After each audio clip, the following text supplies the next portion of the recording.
Hello friends. Did you know that nearly 80% of those who watch my videos aren't subscribed? If you enjoy the content, I'd truly appreciate it if you hit that subscribe button. It helps a lot. Also, don't forget to leave a like and share your thoughts in the comments. Your interaction not only supports the channel's growth, but also helps these stories reach more people. Thank you all for being here. By the way, where are you watching from? Let me know in the comments. My name is Robert Martinez, and I've been a park ranger at Yellowstone National Park for 22 years. What I'm about to tell you happened during what should have been a routine search and rescue operation in September of 2019. But it turned into something that fundamentally changed how I view my job and the people who visit our parks. Before I get into the details of what happened, you need to understand something about working as a ranger in Yellowstone. We're responsible for over 2 million acres of some of the most beautiful and dangerous wilderness in America.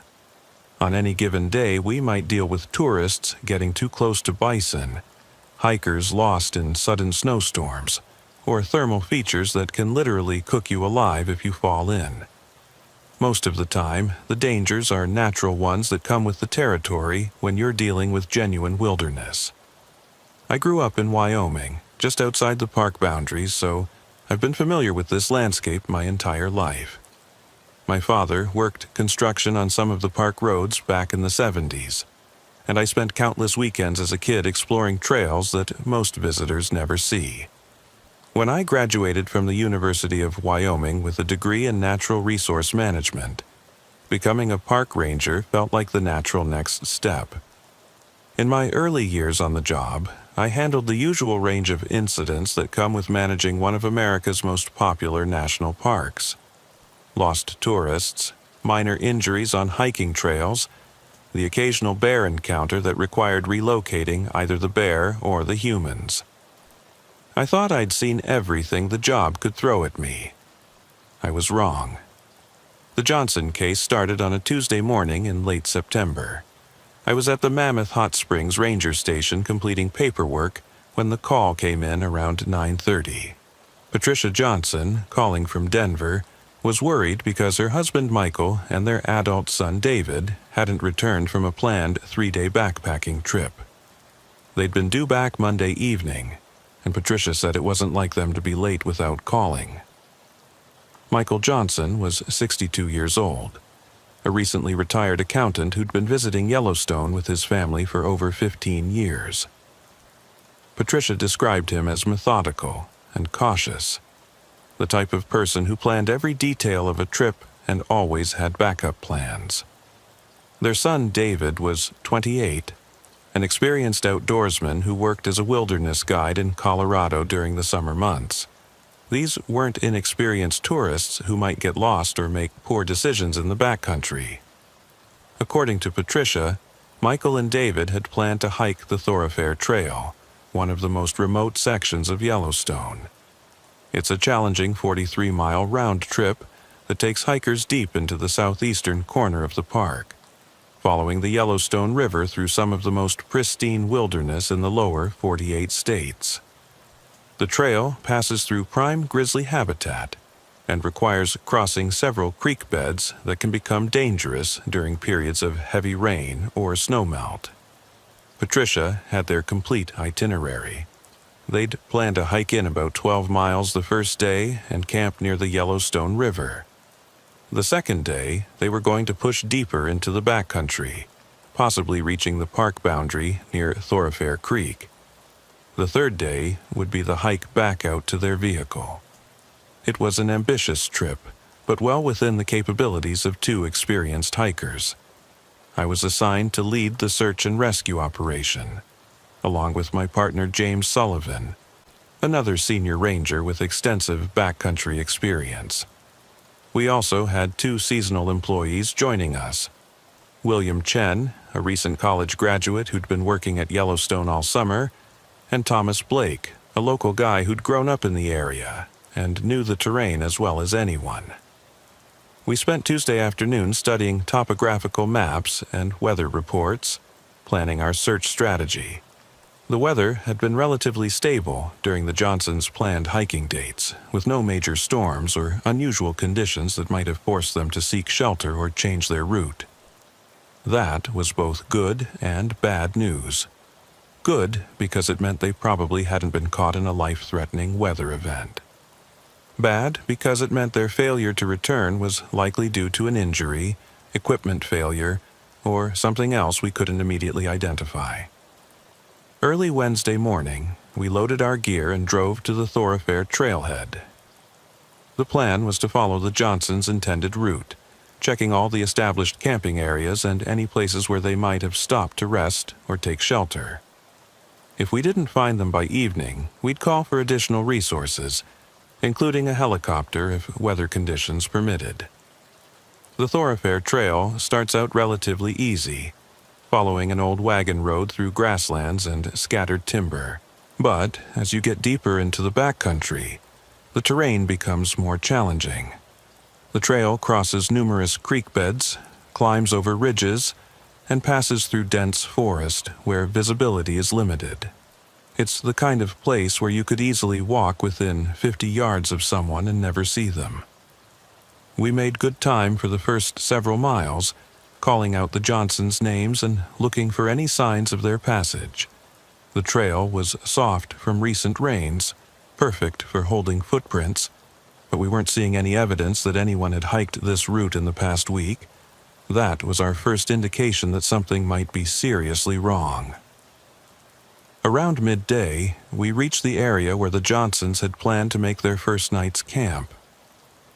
It's a designated backcountry campsite near the river, with a fire ring and established tent sites, but there was no sign that anyone had camped there recently. No footprints, no food scraps, no evidence of a fire. If the Johnsons had followed their planned itinerary, they should have spent Monday night at this site. Maybe they decided to push further in the first day, William suggested. If they were making good time, they might have wanted to get deeper into the backcountry. It was possible, but it didn't fit with what Patricia had told us about her husband's personality. Michael Johnson was the type of person who stuck to his plans, especially when it came to safety in the wilderness. Changing his itinerary without good reason would have been out of character. We continued deeper into the backcountry, checking every possible camping spot and trail junction. The further we went without finding any trace of the Johnsons, the more concerned we became. By late afternoon, we'd covered nearly 20 miles of trail and hadn't found so much as a footprint or a piece of dropped gear. That evening, we made camp at a backcountry site about 15 miles from the trailhead. James and I discussed our options over dinner. We could call for additional search teams and expand our search area, but the thoroughfare is enormous, and 2 people could easily be hidden anywhere in millions of acres of wilderness. What if they never made it to the trail? Thomas asked. What if something happened to them before they even started hiking? It was a possibility we hadn't considered. Maybe the Johnsons had encountered some kind of problem at the trailhead or during the drive to Yellowstone, but Patricia had confirmed that they'd called her from their hotel in West Yellowstone on Sunday night, telling her they were excited about starting their hike the next morning. Thursday morning, we decided to retrace our steps and search areas we might have missed on the way in. We also called for backup. 2 additional ranger teams and a helicopter equipped with thermal imaging equipment. If the Johnsons were injured and unable to move, the helicopter might be able to spot them from the air. It was William who found the first piece of evidence. We were searching a meadow about 8 miles from the trailhead when he called out that he'd discovered something unusual. About 100 yards off the main trail, partially hidden under some deadfall, was a blue day pack. James and I approached carefully while William and Thomas stayed back to mark the location with GPS. The pack was definitely recent, not something that had been weathering in the elements for months. Inside, we found a water bottle, some energy bars, trail mix, and a wallet belonging to David Johnson. "This doesn't make sense," James said, examining the pack. "Why would they hide their gear?" There was no sign of damage to the pack, no tears or bloodstains that might indicate an animal attack or accident. It looked like it had been deliberately placed under the fallen logs, not dropped or lost during a struggle. We expanded our search pattern around the meadow, looking for any other signs of the Johnsons. That's when Thomas made a discovery that changed everything. About 50 yards from where we'd found the day pack, he spotted something tied to a pine tree about 8 feet off the ground. It was a piece of orange surveyor's tape, but not the kind we use for official Park Service trail marking. This was bright orange plastic ribbon, tied in an elaborate pattern of knots that looked almost decorative. The tape was fresh, recently placed, and it clearly didn't belong in a wilderness area. "Could be hunters," William suggested. "Maybe marking a trail or a blind?" But hunting wasn't allowed anywhere in Yellowstone, and we were still months away from hunting season in the adjacent national forest lands. More concerning was what James discovered when he climbed up to examine the tape more closely. There were similar pieces tied to trees in a rough line heading deeper into the forest, away from any established trail. We had a difficult decision to make. Our primary mission was to find the Johnson family, but following these mysterious markers would take us into dense, unmarked wilderness where we could easily become lost ourselves. If the markers were connected to the missing hikers, we needed to investigate. If they weren't, we could be wasting precious time and resources that should be devoted to the search. I made the call to follow the markers. We left William at the meadow with our radio to maintain communication with headquarters while James, Thomas, and I followed the orange tape deeper into the forest. The markers led us up a steep hillside through increasingly thick vegetation. It was slow, dangerous going, and we had to stop frequently to check our GPS and mark our own route back to safety. After about an hour of difficult hiking through terrain that would challenge even experienced outdoorsmen, the orange markers led us to a small clearing that had obviously been modified by human hands. Trees had been cut down with chainsaws, and the stumps were relatively fresh, probably no more than a few months old. Someone had built a rough shelter using logs and camouflage tarps, and there were the remains of several large campfires scattered around the area. But what immediately caught our attention was what appeared to be some kind of trophy display. Hanging from a rope stretched between 2 trees on the far side of the clearing were pieces of hiking equipment. Boots, jackets, pants, backpacks, all hanging like macabre decorations. James was the first to voice what we were all thinking. "Those look like hiking clothes," he said quietly. Thomas started to approach the hanging items, but I stopped him. "Don't touch anything," I ordered. "This is a crime scene." I got on the radio to William and told him to contact headquarters immediately. We needed law enforcement out here, and we needed them fast. While we waited for his response, James and I did a careful visual survey of the clearing without disturbing anything that might be evidence.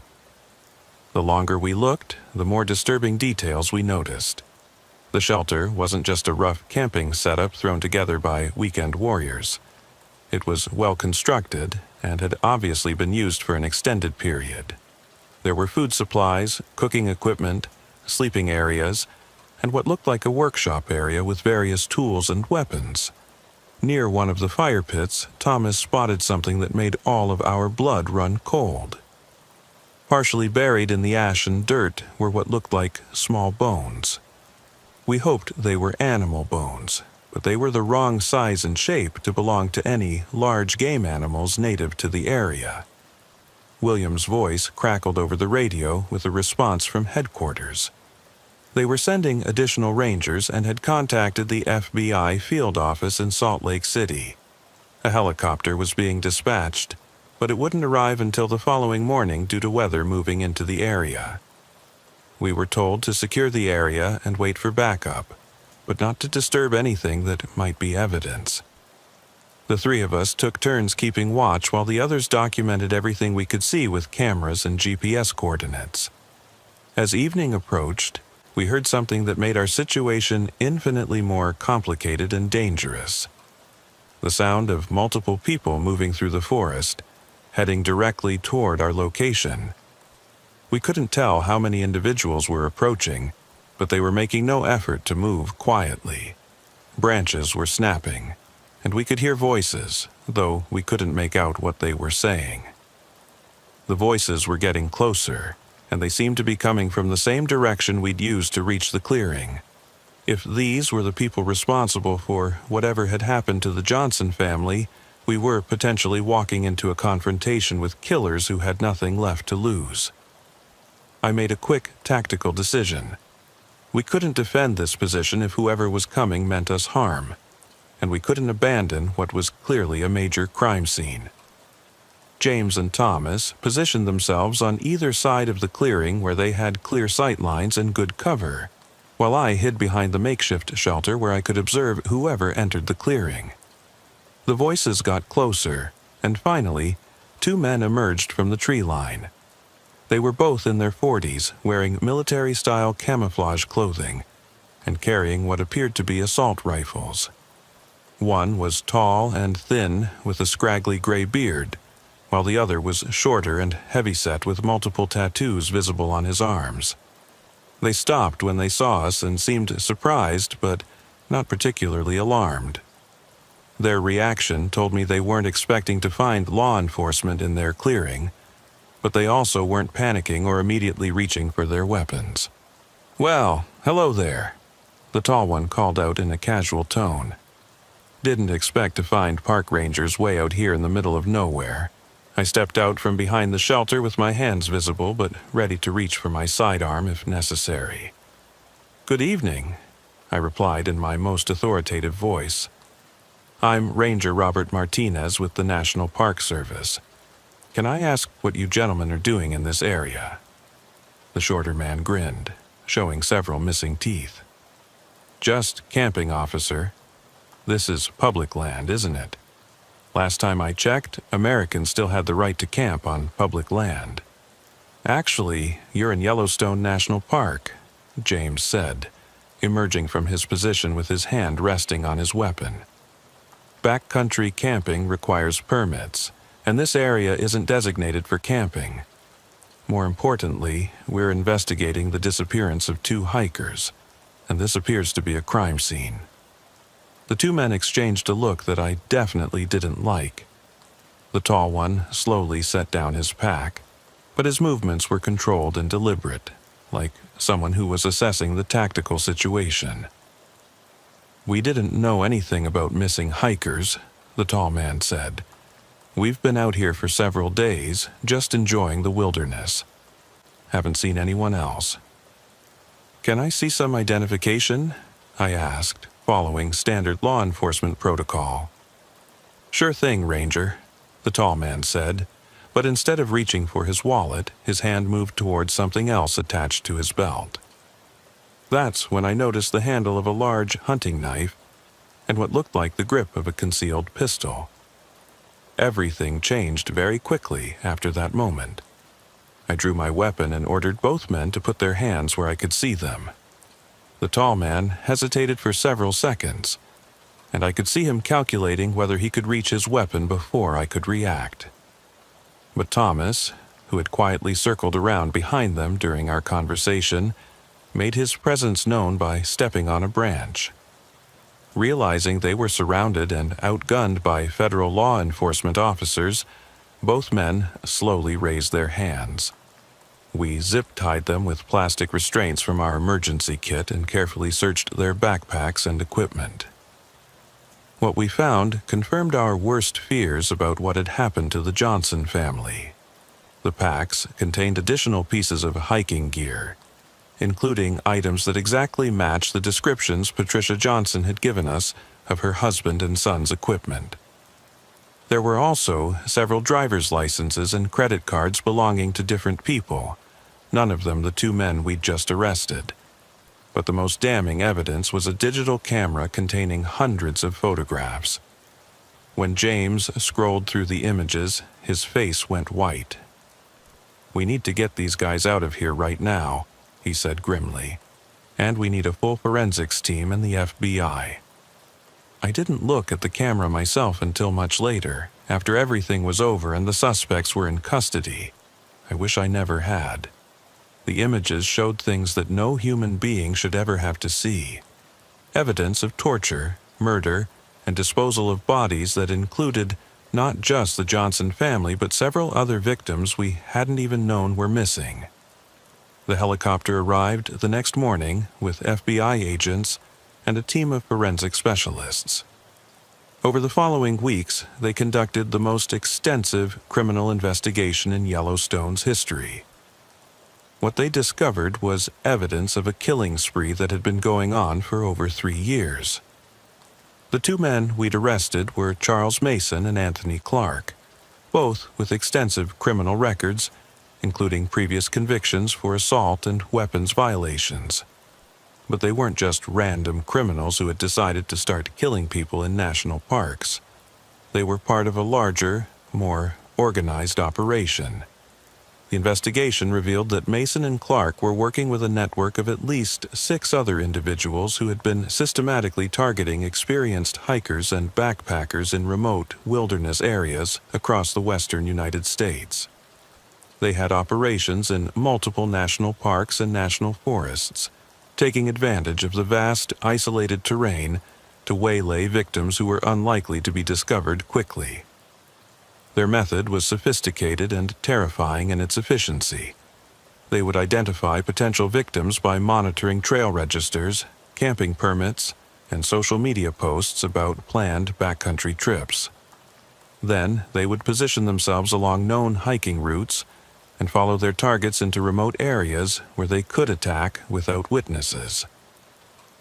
The orange surveyor's tape had been their way of marking routes between different camps and burial sites. They had several such locations throughout the greater Yellowstone ecosystem, each one carefully chosen for its remoteness and the low probability of discovery. Charles Mason eventually led investigators to burial sites scattered throughout thousands of acres of wilderness.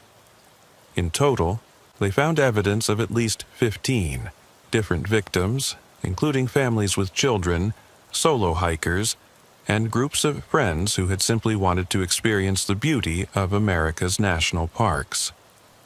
Anthony Clark never fully cooperated with the investigation, but the evidence found at the scene was overwhelming. Both men were convicted on multiple counts of first-degree murder and sentenced to life in prison without the possibility of parole. But the case was far from over. The investigation expanded to include other suspected members of their network, leading to arrests in Colorado, Utah, Montana, and Wyoming. It turned out that what we'd discovered wasn't just an isolated incident, but part of a larger criminal enterprise that had been targeting outdoor enthusiasts across multiple states. Patricia Johnson attended every day of both trials. I'll never forget the mixture of relief and profound sadness on her face when the guilty verdicts were read. Justice had been served, but it couldn't bring back her husband and son or undo the trauma that would affect her for the rest of her life. The case fundamentally changed how Yellowstone approaches visitor safety and law enforcement in the backcountry. We now require all overnight backcountry campers to carry satellite communication devices and check in at designated times. We've also significantly increased ranger patrols in remote areas and established better coordination with law enforcement agencies in adjacent jurisdictions. But the psychological impact on the park staff was enormous and long-lasting. For decades, we'd been telling families that Yellowstone was a safe place to experience wilderness and wildlife. We'd always warned about natural dangers like bears, thermal features, and severe weather, but we'd never imagined that organized criminals were systematically hunting and killing our visitors. The hardest part for me personally was realizing how many opportunities we'd missed to detect this operation earlier. Mason and Clark had been operating in the park for years, and there had been warning signs that we'd either missed or attributed to natural causes. Hikers who were reported missing and never found. Equipment that was discovered in strange locations. Reports of unusual activities in remote areas that were never thoroughly investigated.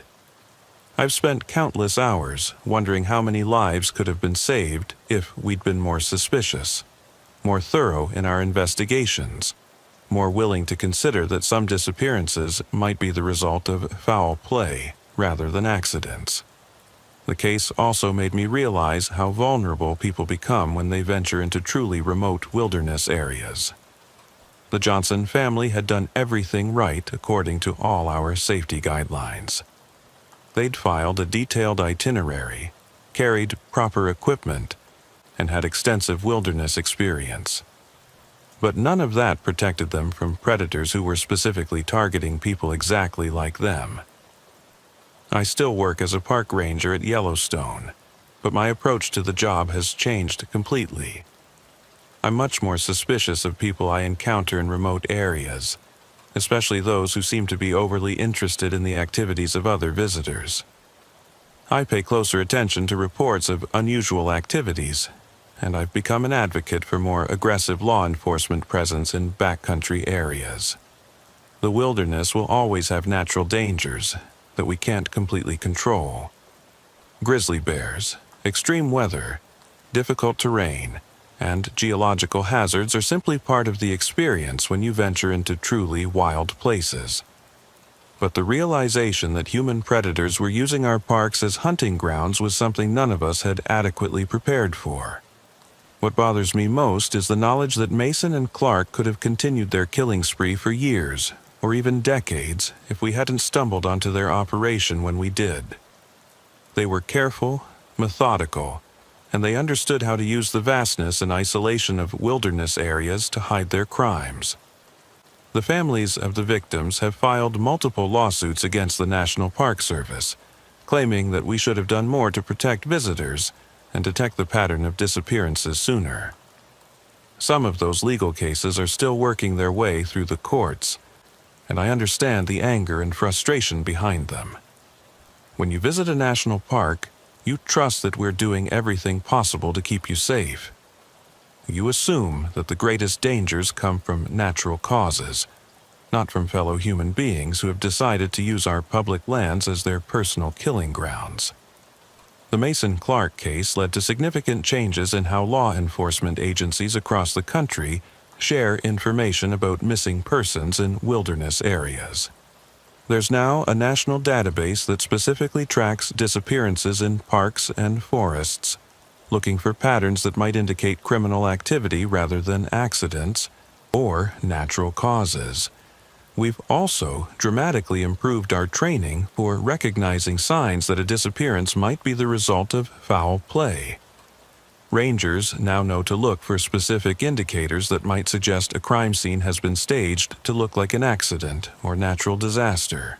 Perhaps most importantly, we no longer assume that wilderness areas are somehow immune from the same types of violent crime that plague urban areas. We've accepted that national parks can attract people who want to use the isolation and vast terrain to commit crimes, and we've adjusted our procedures and mindset accordingly. I often think about Michael and David Johnson and what their final hours must have been like. They'd come to Yellowstone to spend quality time together as father and son, to experience some of the most beautiful wilderness in America and create positive memories. Instead, they encountered pure evil in a place where they had every right to expect safety and tranquility. Michael Johnson was looking forward to retirement and spending more time in the outdoors with his son. David was building a career as a wilderness guide, sharing his love of nature with others. They were good people who didn't deserve what happened to them, but their deaths weren't meaningless if they help us protect other families from similar fates. The investigation also revealed that Mason and Clark had been escalating their crimes over time. Their early victims had been solo hikers or couples, but they'd gradually moved on to targeting larger groups and families. If we hadn't caught them when we did, there's no telling how many more innocent people they might have killed. I've spoken at law enforcement conferences across the country about the lessons learned from this case. The goal is to help other rangers and police officers recognize similar patterns before they result in multiple victims. Every time I tell this story, I hope it might prevent another family from experiencing the tragedy that befell the Johnsons. The case also highlighted the importance of interagency cooperation and information sharing. Mason and Clark weren't just operating in Yellowstone. They had camps and burial sites in multiple states and jurisdictions. If law enforcement agencies had been sharing information more effectively, their pattern of crimes might have been detected much sooner. Now, there are regular meetings between park rangers, sheriff's deputies, state police, and federal agents who work in our region. We share information about suspicious activities, missing persons reports, and unusual incidents that might be connected to larger patterns of criminal behavior. I want to emphasize that cases like the Mason-Clark murders are extremely rare. Millions of people visit Yellowstone and other national parks every year, and the vast majority have safe, enjoyable experiences that create lifelong positive memories. The statistical chances of encountering violent criminals in the wilderness remain infinitesimally small. But they're not zero, and that's something that both park visitors and law enforcement personnel need to acknowledge and prepare for. We can't let fear keep us out of the wilderness, but we need to be smart and realistic about the full range of potential dangers we might encounter. If you're planning a backcountry trip to any remote area, please take the time to file a detailed itinerary with both park authorities and trusted family members or friends. Carry satellite communication devices or personal locator beacons, especially if you're traveling in areas without cell phone coverage. Stay aware of your surroundings and trust your instincts if something doesn't feel right. And if you're a parent planning to take children into remote wilderness areas, have age-appropriate conversations with them about safety procedures and what to do if they encounter strangers in the backcountry. The vast majority of people you'll meet on trails are fellow outdoor enthusiasts who pose no threat whatsoever, but children should understand the importance of not sharing detailed information about camping plans or routes with people they don't know. Charles Mason and Anthony Clark are exactly where they belong, locked away in maximum security federal prisons where they can never hurt anyone again. The wilderness areas they used as their hunting grounds have been restored and are once again places where families can safely experience the beauty and wonder of nature. But I'll never forget the lesson their crimes taught all of us, that sometimes the greatest dangers in our national parks don't come from bears or storms or difficult terrain. Sometimes they come from fellow human beings who have chosen to use the isolation and beauty of our most treasured landscapes for unspeakably evil purposes. I'm Linda Foster, and I spent 12 years as a park ranger at Olympic National Park in Washington State before I took early retirement in 2022. What I'm going to tell you about happened in November of 2021, during what started as a routine investigation into reports of illegal hunting activities. It ended up being one of the most terrifying experiences of my career, and ultimately the reason I decided I couldn't continue doing this job anymore. I grew up in the Pacific Northwest, spending my childhood hiking the trails around Mount Rainier and the Olympic Peninsula with my father, who was a logger before environmental regulations changed the industry. He taught me to love the forest, but he also taught me to respect its dangers. When I became a park ranger after college, I thought I understood what those dangers were: steep terrain, unpredictable weather, aggressive wildlife, and the occasional tourist who made poor decisions. I never imagined that some of the greatest threats would come from my fellow human beings. Olympic National Park covers nearly 1 million acres of some of the most diverse and pristine wilderness in the continental United States. We have temperate rainforests, rugged coastline, and alpine peaks that challenge even experienced mountaineers. It's also remote enough that you can hike for days without seeing another person, which makes it attractive to people who want privacy for activities that might not be entirely legal. During my years at Olympic, I dealt with my share of illegal activities: marijuana growing operations hidden in remote valleys, people cutting firewood in violation of park regulations, and occasional poaching incidents where someone would take a deer or elk without proper permits. Most of these cases were relatively straightforward to handle.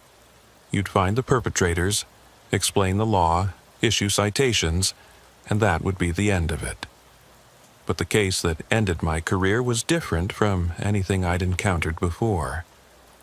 It started with reports from several hikers about hearing sustained gunfire in the Hoh River Valley, specifically in a remote section that was well within park boundaries where all hunting is strictly prohibited. The reports had been coming in for about 3 weeks, always from the same general area, and always during daylight hours. What made these reports unusual was the description of the gunfire itself. The hikers who contacted us all mentioned the same thing. The shooting was happening in rapid bursts, like someone was using automatic weapons rather than the single-shot rifles that legal hunters typically use. That was a red flag that suggested we might be dealing with something more serious than simple poaching. My supervisor, Barbara Chen, called me into her office on a Thursday afternoon in mid-November. She had a stack of incident reports spread across her desk, and her expression was more concerned than I'd seen in years. "Linda, I need you to check out these shooting reports in the Hoh Valley," she said, handing me the file. "This isn't normal hunting activity. The frequency and intensity of the gunfire suggests something else entirely." I spent Friday morning studying topographical maps of the area and planning my approach. The Hoh River Valley is some of the most remote and challenging terrain in the park. It's characterized by old-growth temperate rainforest, steep hillsides covered in thick understory vegetation, and creek beds that can become impassable during periods of heavy rain. The area where the gunshots had been reported was about 15 miles from the nearest road, accessible only by foot trail through terrain that could be treacherous even for experienced hikers. If someone was conducting illegal activities there, they'd chosen their location specifically because it was unlikely to be discovered or investigated. I decided to approach from the south, following an old logging road that had been abandoned decades earlier but would still get me within about 3 miles of the reported shooting location. From there, I'd have to hike cross-country through dense forest, using GPS navigation to reach the area where hikers had heard the gunfire. Saturday morning, I loaded my gear and drove out to the trailhead. I was going in alone, which wasn't ideal from a safety standpoint, but we were short-staffed and I had extensive experience in solo backcountry operations. I carried my standard law enforcement equipment: service weapon, radio, citation book, evidence collection materials, and camera equipment for documenting any violations I might discover. The weather was typical for November in western Washington: overcast skies, temperatures in the low 40s, and a persistent drizzle that made everything slippery and reduced visibility. I started hiking around 8 in the morning, following the old logging road through second-growth forest that was gradually being reclaimed by native vegetation. The first part of the journey was relatively easy, but as I got deeper into the backcountry, the terrain became increasingly challenging. The old road was overgrown with blackberry vines, fallen trees, and young alders that had grown up through the abandoned roadbed. I had to use both hands to push through curtains of wet moss and fern, and visibility was often limited to just 20 or 30 feet in any direction. After about 2 hours of hiking, I reached the point where I needed to leave the old road and head cross-country toward the area where the gunshots had been reported. I marked my position with GPS and started into the forest proper, following game trails when I could find them and bushwhacking through thick vegetation when I couldn't. I'd been hiking for about another hour when I heard the first gunshot. It was much closer than I'd expected, probably no more than half a mile away. I stopped and listened carefully, trying to determine the exact direction of the sound. A few seconds later, there was another shot, then another, then a rapid series of shots that confirmed what the hikers had reported. This was definitely automatic weapons fire. The sound was coming from a valley ahead of me, beyond a ridge that I'd have to climb to get a visual on whatever was happening. I moved more carefully now, trying to stay quiet and avoid stepping on fallen branches that might snap and give away my position. As I got closer to the source of the gunfire, I began to smell something that immediately made me uneasy. It was the unmistakable odor of decaying meat, but much stronger and more widespread than what you'd expect from a single animal carcass. The smell was coming from the same direction as the gunshots. I reached the top of the ridge and found a position where I could observe the valley below without exposing myself. What I saw made me realize I was dealing with something far more serious than simple poaching or target practice. In a large clearing that had been carved out of the old-growth forest, there were at least 6 men engaged in what could only be described as military-style training exercises. They were all wearing camouflage clothing and carrying assault rifles, moving through the clearing in tactical formations while firing at various targets. But these weren't standard paper or metal targets used by recreational shooters. They had constructed human-shaped targets using animal carcasses dressed in old clothes, creating disturbingly realistic representations of human beings. The targets were positioned throughout the clearing at various distances and angles, and the men were practicing what appeared to be combat scenarios. The source of the smell I'd noticed earlier was immediately apparent. There were dozens of animal carcasses scattered around the clearing: deer, elk, bears, and other wildlife that had obviously been killed far in excess of what any legitimate hunting party would need. Many of the carcasses were weeks old and badly decomposed, indicating that this operation had been going on for an extended period. But the makeshift targets weren't the most disturbing aspect of what I was observing. These men had constructed an elaborate training facility that included defensive positions, obstacle courses, and what appeared to be a command center housed in military-style tents. This wasn't a group of friends engaging in recreational shooting. This was an organized paramilitary training operation. I used my binoculars to observe the operation for about 30 minutes, trying to understand the scope and nature of what I was seeing. The men below were obviously well-trained and well-equipped. They moved with military precision, communicated using hand signals, and demonstrated familiarity with their weapons that suggested extensive experience. They had vehicles, several trucks and all-terrain vehicles, which explained how they'd been able to transport heavy equipment and supplies to such a remote location.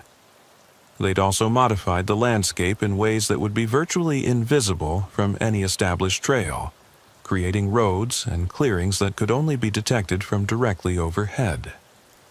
One of the men appeared to be some kind of instructor or leader, barking orders at the others and critiquing their performance during the training exercises.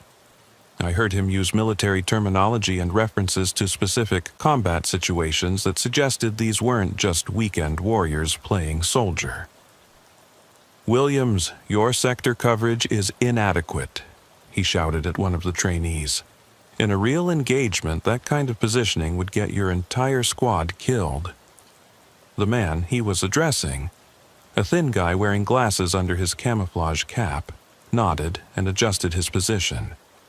"Sorry, Sergeant," he replied, using a military rank that made my blood run cold. This wasn't recreational target shooting or even illegal hunting. I was observing what appeared to be a paramilitary training camp where civilians were learning combat tactics and weapons handling. The implications were terrifying, especially given the remote location and the obvious effort they'd put into concealing their activities. I was taking photographs with my camera's telephoto lens when I heard a sound that made me freeze. Footsteps behind me. I turned around slowly and found myself looking at a man in camouflage clothing, pointing an AR-15 rifle directly at my chest. "Don't move," he said quietly. "Put your hands where I can see them and don't make any sudden movements." He was approximately my age, mid-40s, with a full beard and the kind of deep tan that comes from spending extensive time outdoors. He moved with the confidence and alertness of someone who had had professional military training, and his weapon was held in a way that suggested he was very familiar with its use. "I'm a park ranger," I said, trying to keep my voice steady and professional. "You're on federal property, and I need to see some identification." "I know exactly who you are and where we are," he interrupted. "The question is what we're going to do about this situation." He gestured for me to stand up and move away from my observation position. As we walked, I noticed that he was wearing some kind of radio headset and was probably in communication with the people in the training camp below. "Command, this is Michael," he said into his radio. "I've got a federal ranger up here on the ridge. Request immediate backup."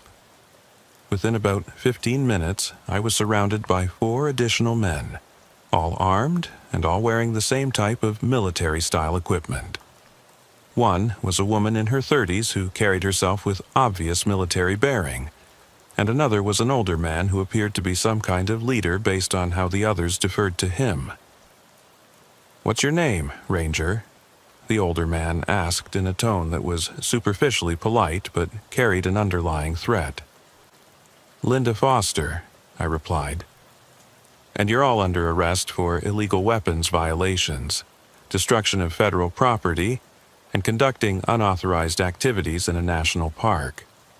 The older man actually laughed at my attempt to assert law enforcement authority. "I don't think you understand the situation you've walked into, Linda. My name is Robert Williams, and we don't recognize the authority of the federal government over free American citizens." "This is a national park," I said. "It belongs to the American people, not to you or any private group. The American people elected a government that's actively working to destroy the Constitution and eliminate our freedoms," the woman said. "We're preparing to defend ourselves when that government finally shows its true colors." I was beginning to understand that I'd stumbled into something much more dangerous than illegal hunting or even weapons violations. These were anti-government extremists who had established a training facility where they were preparing for what they believed would be an inevitable armed conflict with federal authorities. "Look," I said, trying to find some kind of reasonable middle ground, "I don't want any trouble here. I'm just going to walk back to my vehicle and report what I've observed. You can work out any legal issues with my supervisors." "I'm afraid that's not going to happen," Robert said. "You've seen our operation, our faces, our equipment. We can't allow you to go back and bring the full weight of the federal government down on our people." The woman, who had introduced herself as Patricia, raised her rifle and pointed it directly at me. "We should eliminate this problem right now," she said coldly. "One ranger disappearing in the wilderness won't raise any immediate suspicions." I realized I was in genuine mortal danger. These people weren't just breaking park regulations or even federal weapons laws. They were domestic terrorists who were apparently willing to commit murder to protect their illegal operation. "Before you do anything you'll regret," I said, "you should know that I'm required to check in by radio every 2 hours. If I don't report in on schedule, search teams will come looking for me, and they'll find this place." This wasn't entirely accurate. My check-in schedule wasn't quite that rigid, but I hoped it might make them think twice about killing a federal law enforcement officer. Robert and the others had a quick, whispered conversation among themselves. I could see them weighing their options. Kill me and risk a massive law enforcement response when I was reported missing, or find some other way to deal with the security breach I represented. Finally, Robert turned back to me with what he probably thought was a reasonable proposal. Here's what's going to happen, Linda. You're going to come down to our facility as our guest while we figure out how to resolve this situation without anyone getting hurt. Guest was obviously a euphemism for prisoner, but given the circumstances, I didn't see any alternative. I was outnumbered 5-1, outgunned, and in terrain where they had every conceivable advantage. They escorted me down into the valley and into their training facility. Up close, it was even more elaborate and disturbing than it had appeared from my observation point on the ridge. They'd created a completely self-sufficient operation with everything needed to train a substantial number of people in combat tactics and weapons handling. The facility included multiple shooting ranges set up for different types of training, obstacle courses designed to simulate urban and rural combat environments, and classroom areas where they conducted instruction on topics ranging from explosives handling to surveillance techniques. This wasn't amateur hour. Whoever had designed this operation had extensive knowledge of military training methodology. What bothered me most was discovering that there were children present in the facility. I counted at least 6 kids ranging in age from what looked like elementary school to teenagers, all of whom seemed to accept the presence of weapons and military training as completely normal. They put me in a small building that had obviously been constructed specifically as a holding cell or jail. It had steel bars on the single window, a heavy door that locked from the outside, and minimal furnishing consisting of a cot, a bucket for waste, and a small table. Over the next several hours, I was visited by various members of the group who wanted to interrogate me about Park Service operations and law enforcement procedures. They asked detailed questions about ranger patrol schedules, communication protocols, and how quickly backup would arrive if a ranger went missing or called for assistance. From these conversations, I learned that the group had been operating in Olympic National Park for almost 18 months. They'd started with just 2 families, but had grown to include nearly 30 adults and their children. They considered themselves to be preparing for what they called the coming collapse, when the federal government would impose martial law and attempt to confiscate private firearms. Robert Williams, the apparent leader, had been a career Army officer before retiring and becoming convinced that the federal government was planning to eliminate constitutional rights and establish some kind of authoritarian regime. He'd used his military connections and knowledge to recruit like-minded individuals and establish what he called training centers in remote wilderness areas across multiple states. The group had an elaborate belief system that painted federal law enforcement agencies, environmental regulations, and gun control measures as part of a coordinated attack on American freedom. They saw themselves as modern-day patriots preparing to defend the Constitution against what they believed was an illegitimate government.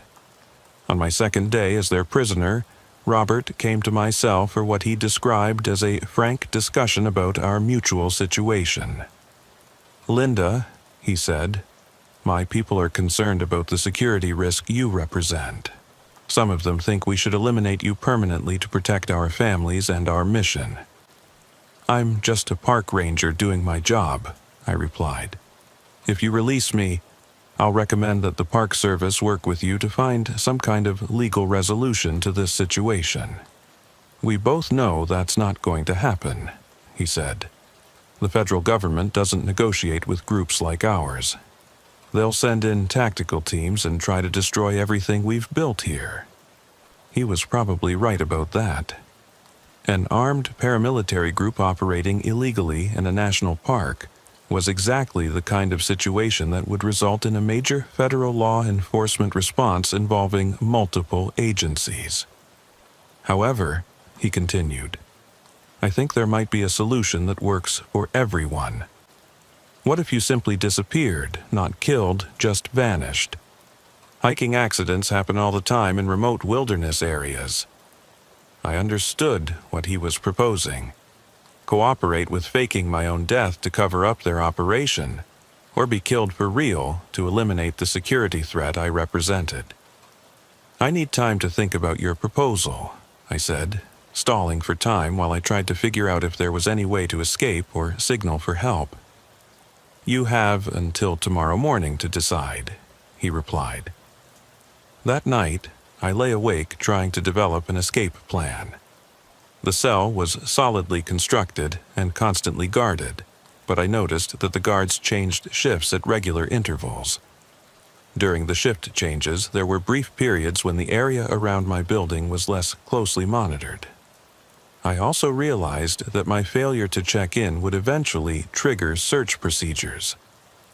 When I didn't return to the ranger station as scheduled, Barbara would send teams to look for me. If they found evidence of the paramilitary camp, the situation could escalate into a deadly confrontation. The next morning, Robert returned for my decision. I'd spent the night formulating a plan that I hoped might save my life while also protecting the search teams that would eventually come looking for me. I've decided to cooperate, I told him, but I have conditions.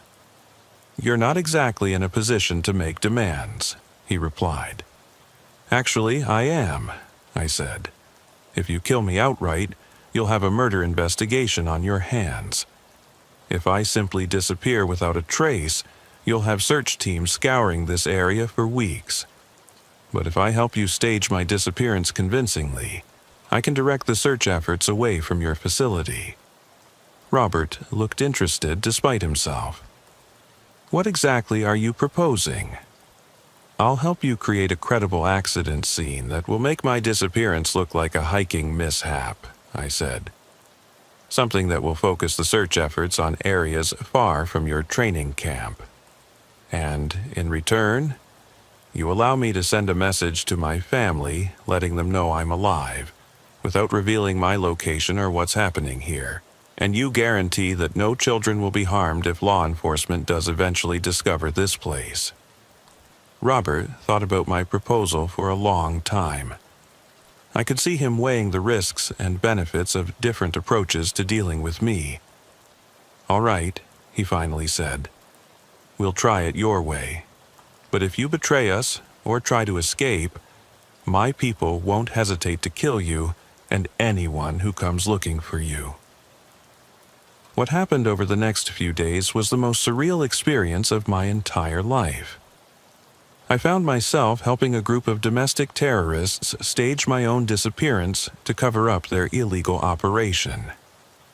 We hiked to a remote area, several miles from their training facility, and created a scene that would suggest I'd fallen into a fast-moving creek and been swept away by the current. I left behind my radio, ranger hat, and some of my equipment, arranged to look like they'd been dropped during an accidental fall into the water. We even damaged some of my gear and left pieces of my uniform caught on rocks and tree branches near the creek, creating physical evidence that would support the theory that I'd drowned while trying to cross the swollen waterway. Then I returned to their facility as their prisoner, hoping that the search teams would find our planted evidence and conclude that I'd been the victim of a tragic accident, rather than discovering the paramilitary training operation. The deception actually worked, at least initially.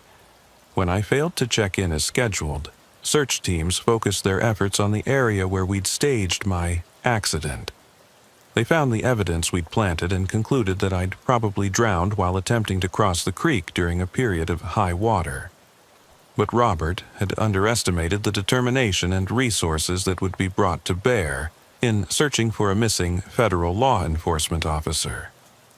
When my body wasn't recovered after several days of intensive searching, the search area was expanded and additional resources were deployed. On the 8th day of my captivity, we heard the distinctive sound of helicopters approaching the valley where the training facility was located. Robert's group immediately went into full defensive mode, with armed sentries taking positions around the perimeter of their camp. "This is the United States Park Service," a voice called out from a helicopter equipped with a powerful loudspeaker system. "We know there are people in the area below. We need to establish communication." What followed was an 8-hour standoff between federal negotiators and the armed extremist group. FBI crisis negotiators tried to convince Robert's people to surrender peacefully, while the extremists debated whether to fight, flee, or attempt to negotiate some kind of deal. The presence of children in the compound ultimately made the difference in how the situation was resolved. Robert wasn't willing to risk a firefight that might result in casualties among the kids, and the federal negotiators emphasized that the safety of the children was their primary concern.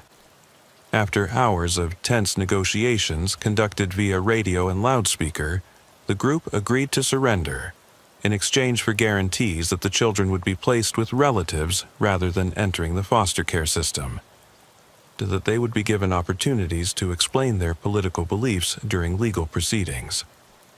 I was released unharmed, though I spent several days in the hospital being treated for dehydration, exposure, and the psychological trauma of being held captive by armed extremists who had threatened to kill me.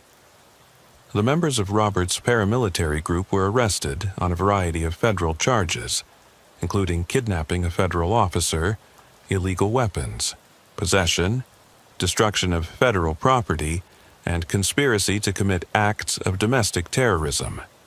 The training facility was completely dismantled, and the area was restored as much as possible to its natural condition. However, the environmental damage from 18 months of unauthorized construction and military training activities was extensive and will take years to fully heal. Robert Williams and several other leaders of the group received prison sentences ranging from 15 to 25 years. Some of the rank-and-file members received shorter sentences in exchange for cooperating with ongoing investigations into similar groups operating in other locations. The children were indeed placed with family members who weren't involved in the extremist activities, though several of them required extensive counseling to help them adjust to life outside the paramilitary environment where they'd been raised. The experience fundamentally changed how I approached my job as a park ranger, and ultimately led to my decision to retire early.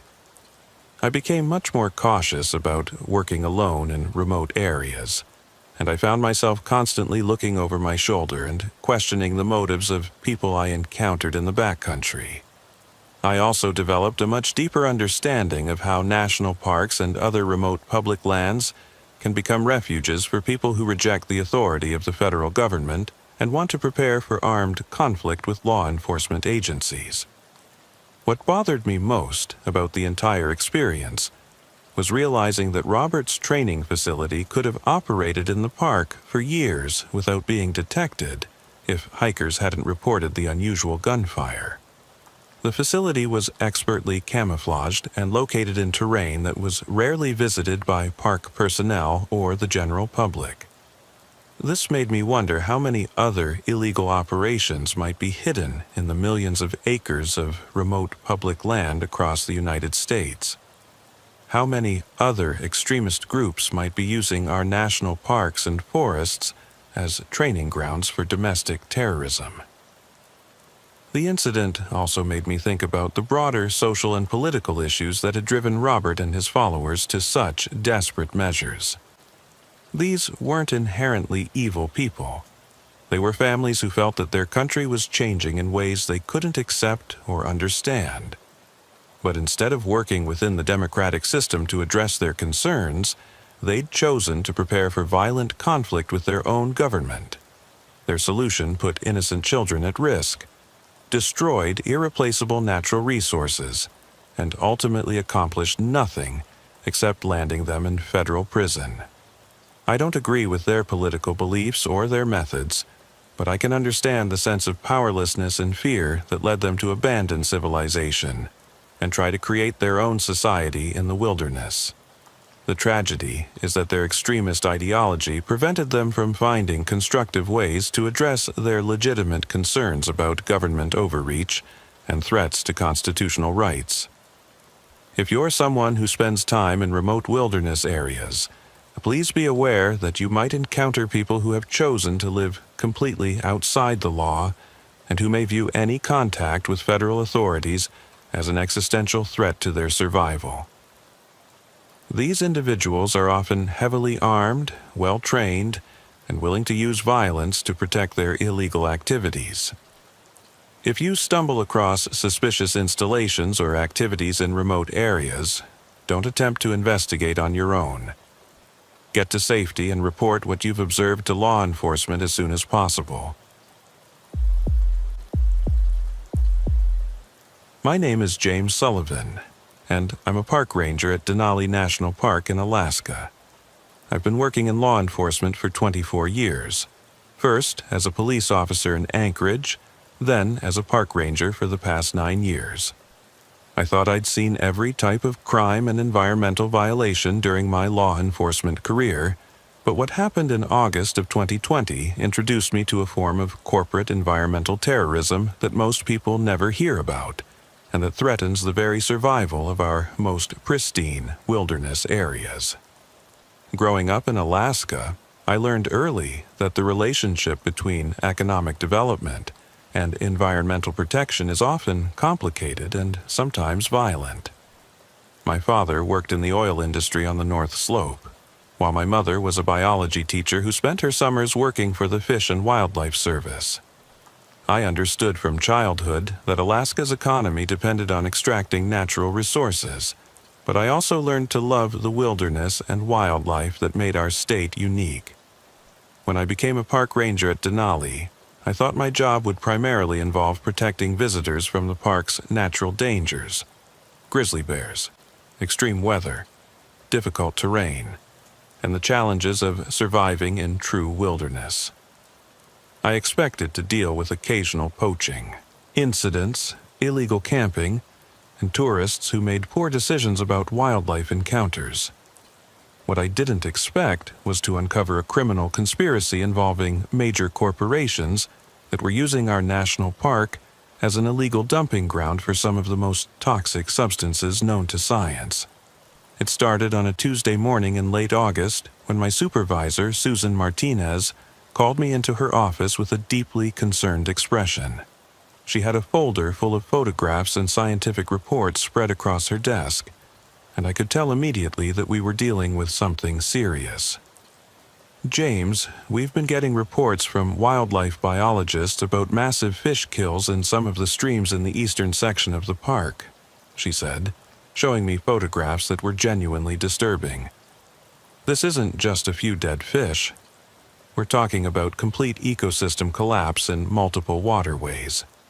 The images showed hundreds of dead salmon, trout, and other fish species floating in streams that should have been crystal clear mountain water. But what was most alarming was that many of the fish showed obvious signs of chemical burns and genetic mutations that suggested exposure to extremely toxic substances.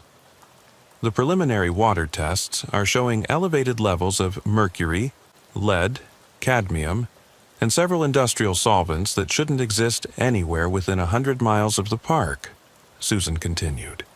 The contamination levels are so high that they're off the charts for our standard testing equipment.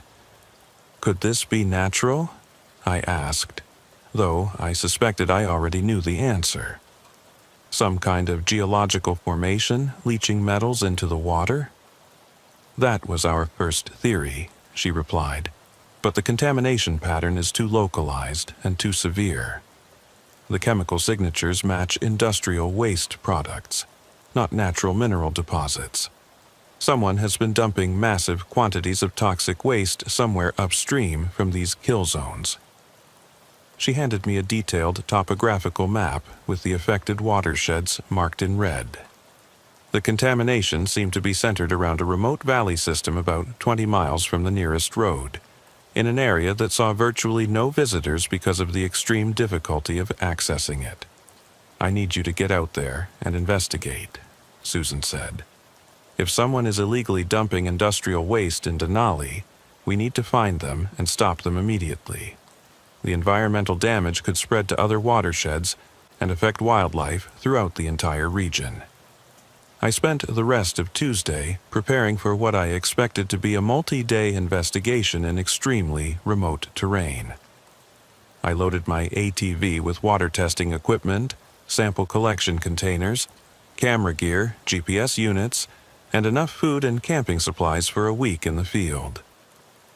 I also packed my standard law enforcement equipment, including my sidearm and radio, though I wasn't anticipating any dangerous confrontations.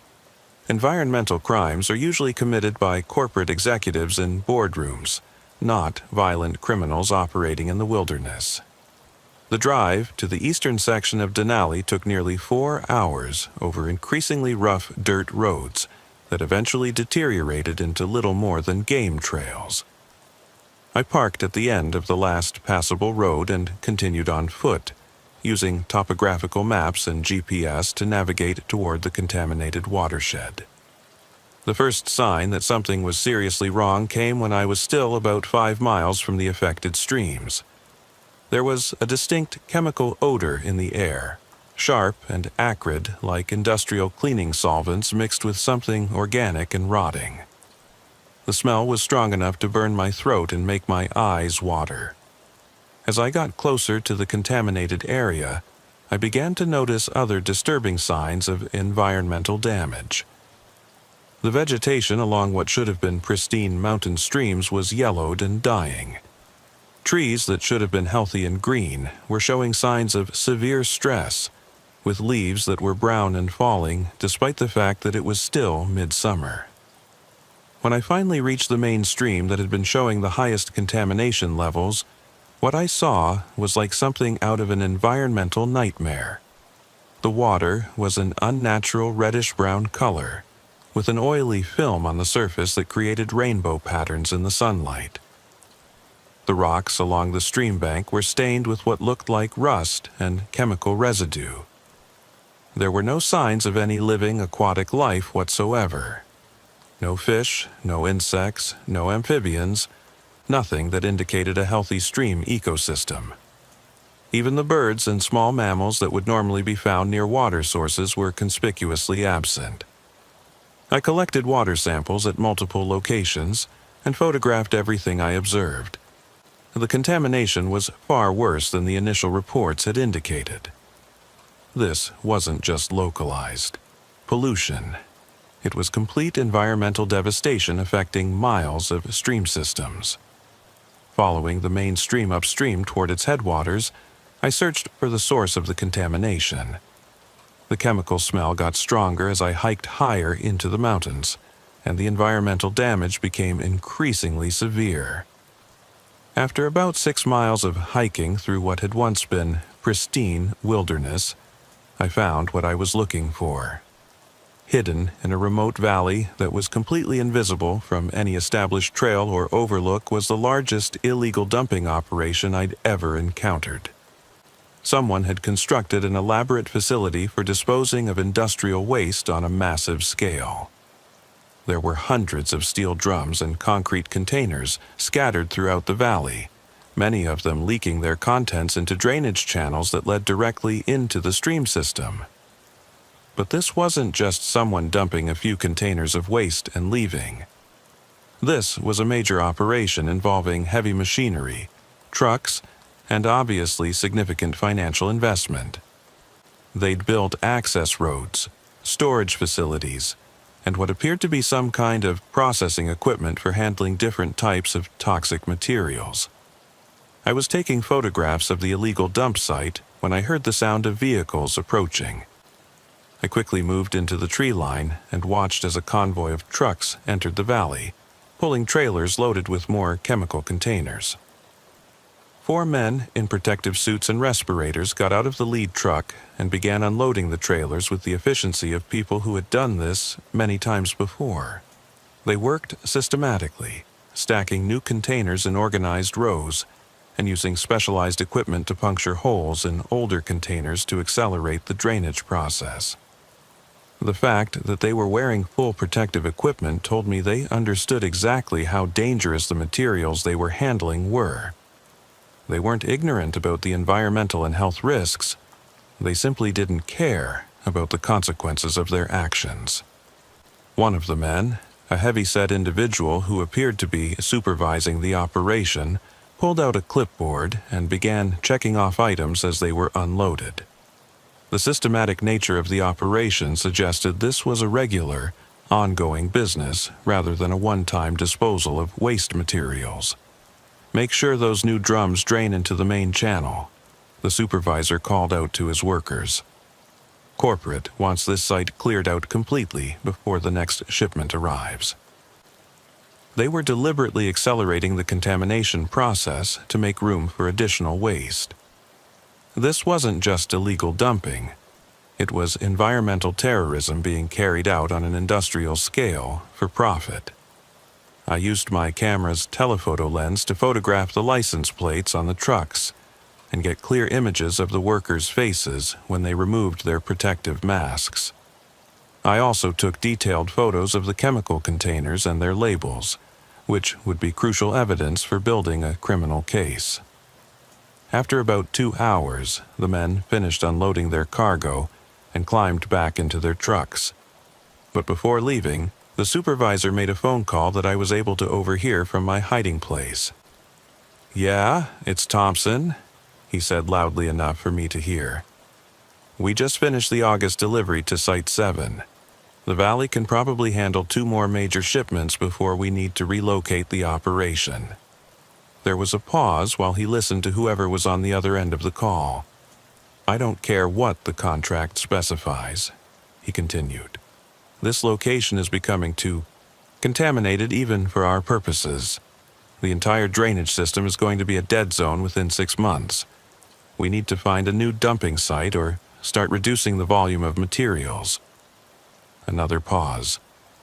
"Fine, but after the October shipment, we're done with this location.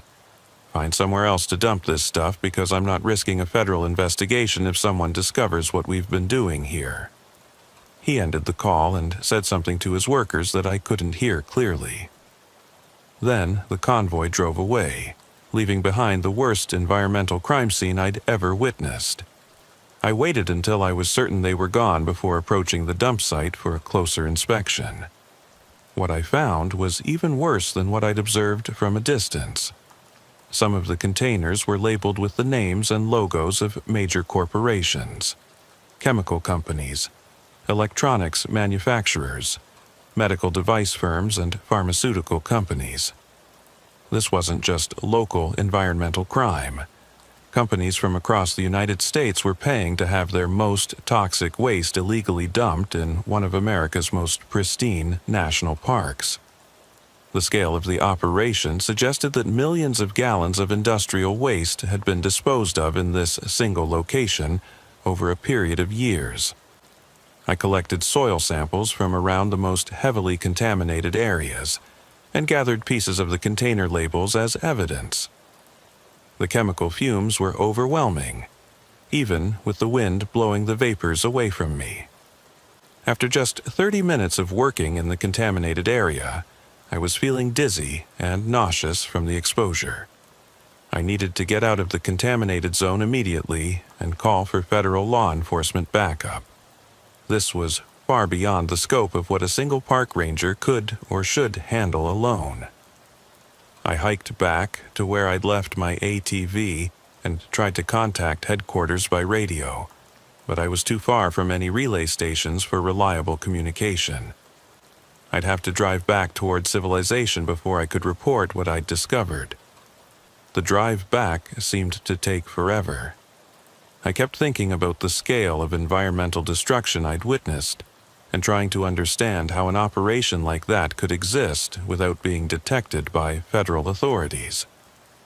The dump site represented years of systematic planning and execution by people who obviously had substantial financial resources and sophisticated knowledge of how to avoid detection.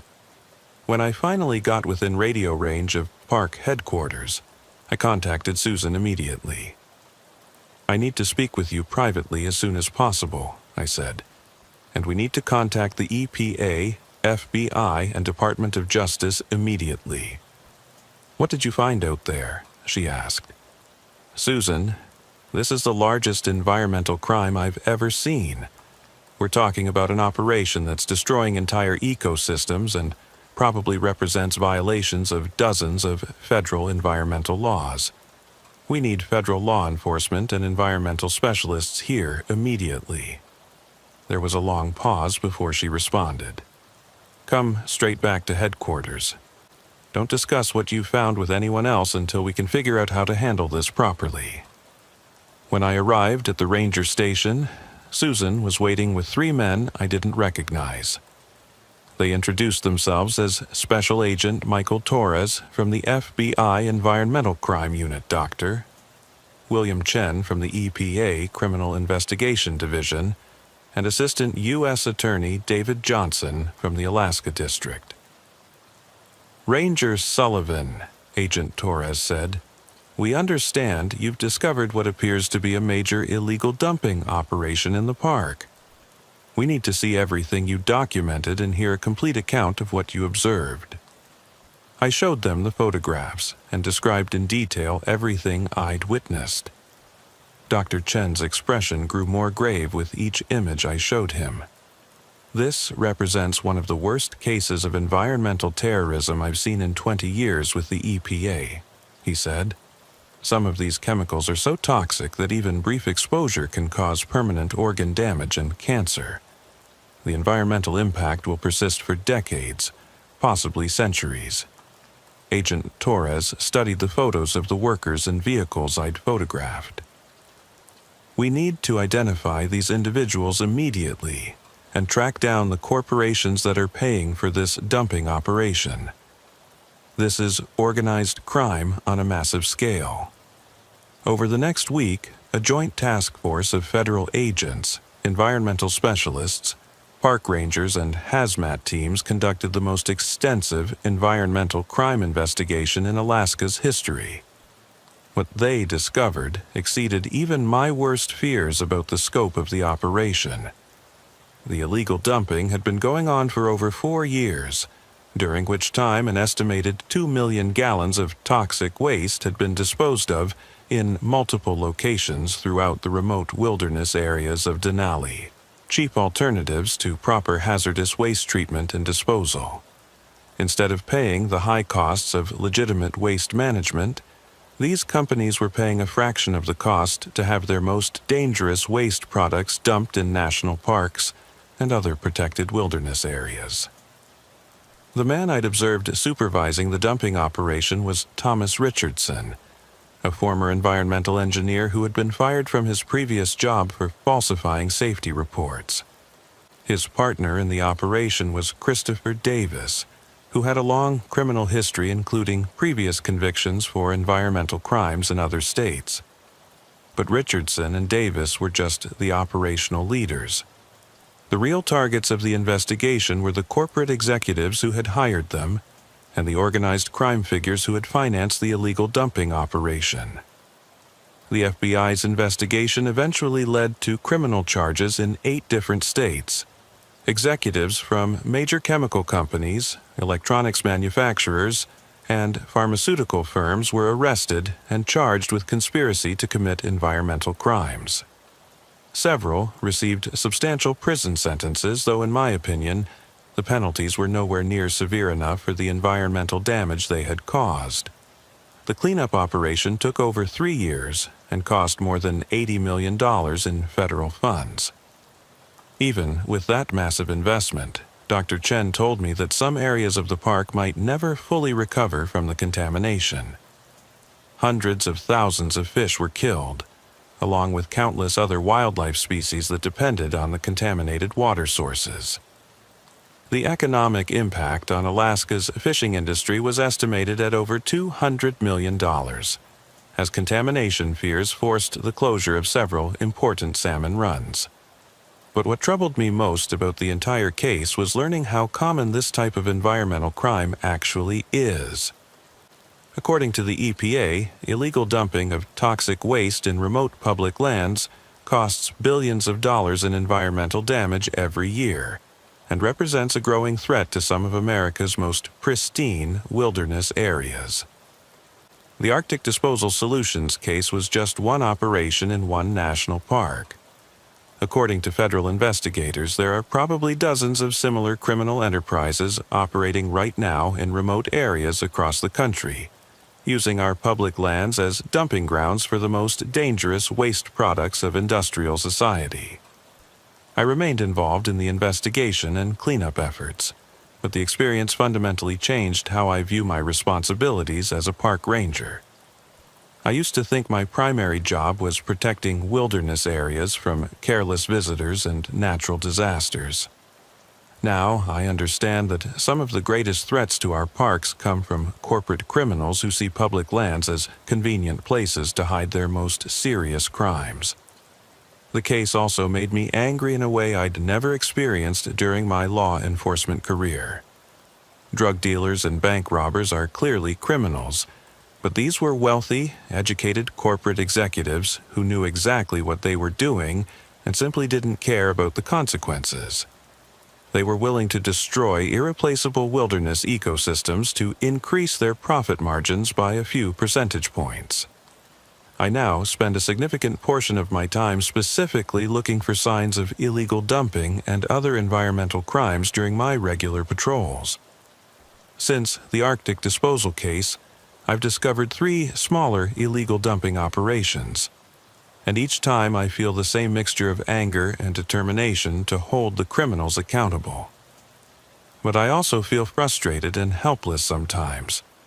For every illegal dump site we discover and clean up, how many others are operating undetected in remote wilderness areas? How much irreversible environmental damage has already been done to places that are supposed to be protected forever for future generations? The Arctic disposal case taught me that being a park ranger in the 21st century isn't just about protecting wildlife and helping visitors enjoy natural beauty. Sometimes it means going up against powerful corporate interests that see our most treasured landscapes as nothing more than convenient disposal sites for their toxic waste. Richardson and Davis both received lengthy federal prison sentences, and several of the corporate executives who hired them also served time in federal prison. But the environmental damage they caused will persist long after they're released and forgotten. The contaminated areas of Denali have been closed to public access indefinitely, and will require ongoing monitoring and treatment for decades to come. Entire ecosystems that took thousands of years to develop were destroyed in just a few years by people who were motivated by nothing more than greed and complete disregard for environmental consequences. My name is Daniel Rodriguez, and I've been a park ranger at Great Smoky Mountains National Park for 17 years. The story I'm about to tell you happened in March of 2018, but it fundamentally changed how I approach my job and how I think about the potential dangers that exist in our most remote wilderness areas. What started as a routine patrol to investigate reports of unauthorized activities turned into an encounter with people who had essentially declared war on the federal government and established their own fortress in the heart of America's most visited national park. I grew up in eastern Tennessee, just outside the boundaries of Great Smoky Mountains National Park. So, I've been familiar with these mountains and forests my entire life. My grandfather worked for the Civilian Conservation Corps during the Depression, helping to build some of the trails and facilities that visitors still use today. My father was a logger before the creation of the park put an end to commercial timber operations in the area. When I decided to become a park ranger after college, it felt like I was continuing a family tradition of working in these mountains, but now focused on protection and preservation rather than resource extraction. I thought I understood the history and culture of the region, including the complicated relationship that some local residents have with federal land management agencies. The southern Appalachian Mountains have always attracted people who want to live independently, away from government oversight and social conventions. During my years as a ranger, I'd encountered illegal moonshine operations, marijuana-growing plots, and occasional squatters who'd built unauthorized cabins in remote areas. Most of these situations were handled quietly and peacefully. The people involved weren't usually violent or dangerous. They were just trying to make a living or live their lives without government interference. A conversation about park regulations and the legal consequences of their activities was usually enough to resolve the situation. But the case I'm about to describe was different from anything I'd encountered before. These weren't just people trying to avoid government oversight. They were actively preparing for armed conflict with federal authorities, and had turned a remote section of our national park into their personal military compound. It started on a Wednesday morning in early March when my supervisor, Mary Williams, called me into her office to discuss some unusual reports that had been coming in from other rangers and park visitors. Over the past several weeks, people had been reporting sounds of construction activity, smoke from large fires, and evidence of tree cutting in an area called Cataract Falls, which is about 15 miles from the nearest road and accessible only by foot trail. "I need you to hike in there and find out what's going on," Mary told me, handing me a file containing the incident reports. Could be illegal camping, could be someone building an unauthorized structure. Either way, we need to know what we're dealing with. The Cataract Falls area is some of the most remote and rugged terrain in the park. It's a deep valley surrounded by steep ridges, with dense old-growth forest and limited visibility. The terrain is so challenging that we rarely patrol there except in response to specific incidents or emergencies. It's also an area with a complicated history. Before the creation of the national park in the 1930s, there had been several small communities in the valley, including a few families who had resisted the federal government's efforts to purchase their land. Some of those families had been forcibly relocated, creating resentments that persisted for generations. I spent Wednesday afternoon studying topographical maps and planning my approach to the area. I decided to hike in from the north, following an old logging road that would get me within about 3 miles of Cataract Falls. From there, I'd have to follow game trails and navigate by compass and GPS through dense forest. Thursday morning, I loaded my pack with law enforcement equipment, camping gear, and enough supplies for 3 days in the field. The plan was to hike in, assess whatever activities were taking place, and report back with my findings. If I found evidence of serious illegal activity, I'd call for backup before taking any enforcement action. The weather was typical for March in the Smokies. Cool temperatures, overcast skies, and patches of fog that reduced visibility to just a few dozen yards in some areas. I started hiking around 7 in the morning, following the old logging road through second-growth forest that was just beginning to show signs of spring. For the first few miles, the hiking was relatively easy, but as I got deeper into the backcountry, the terrain became increasingly difficult. The old road was overgrown with rhododendron thickets and blocked by fallen trees. I had to use both hands to push through dense vegetation, and my progress slowed to less than a mile per hour. About 3 hours into the hike, I started to notice signs that someone had been using the trail recently. Boot prints in muddy areas, broken branches that had been cut rather than naturally broken, and what looked like tire tracks from some kind of all-terrain vehicle. The tire tracks were particularly concerning, because motor vehicles aren't allowed on any trails in this area of the park. Someone had either brought in ATVs illegally or had somehow managed to drive larger vehicles where no roads should exist. As I got closer to the Cataract Falls area, I began to hear sounds that didn't belong in the wilderness. The whining of chainsaws, the rumble of heavy machinery, and voices calling out what sounded like military-style commands.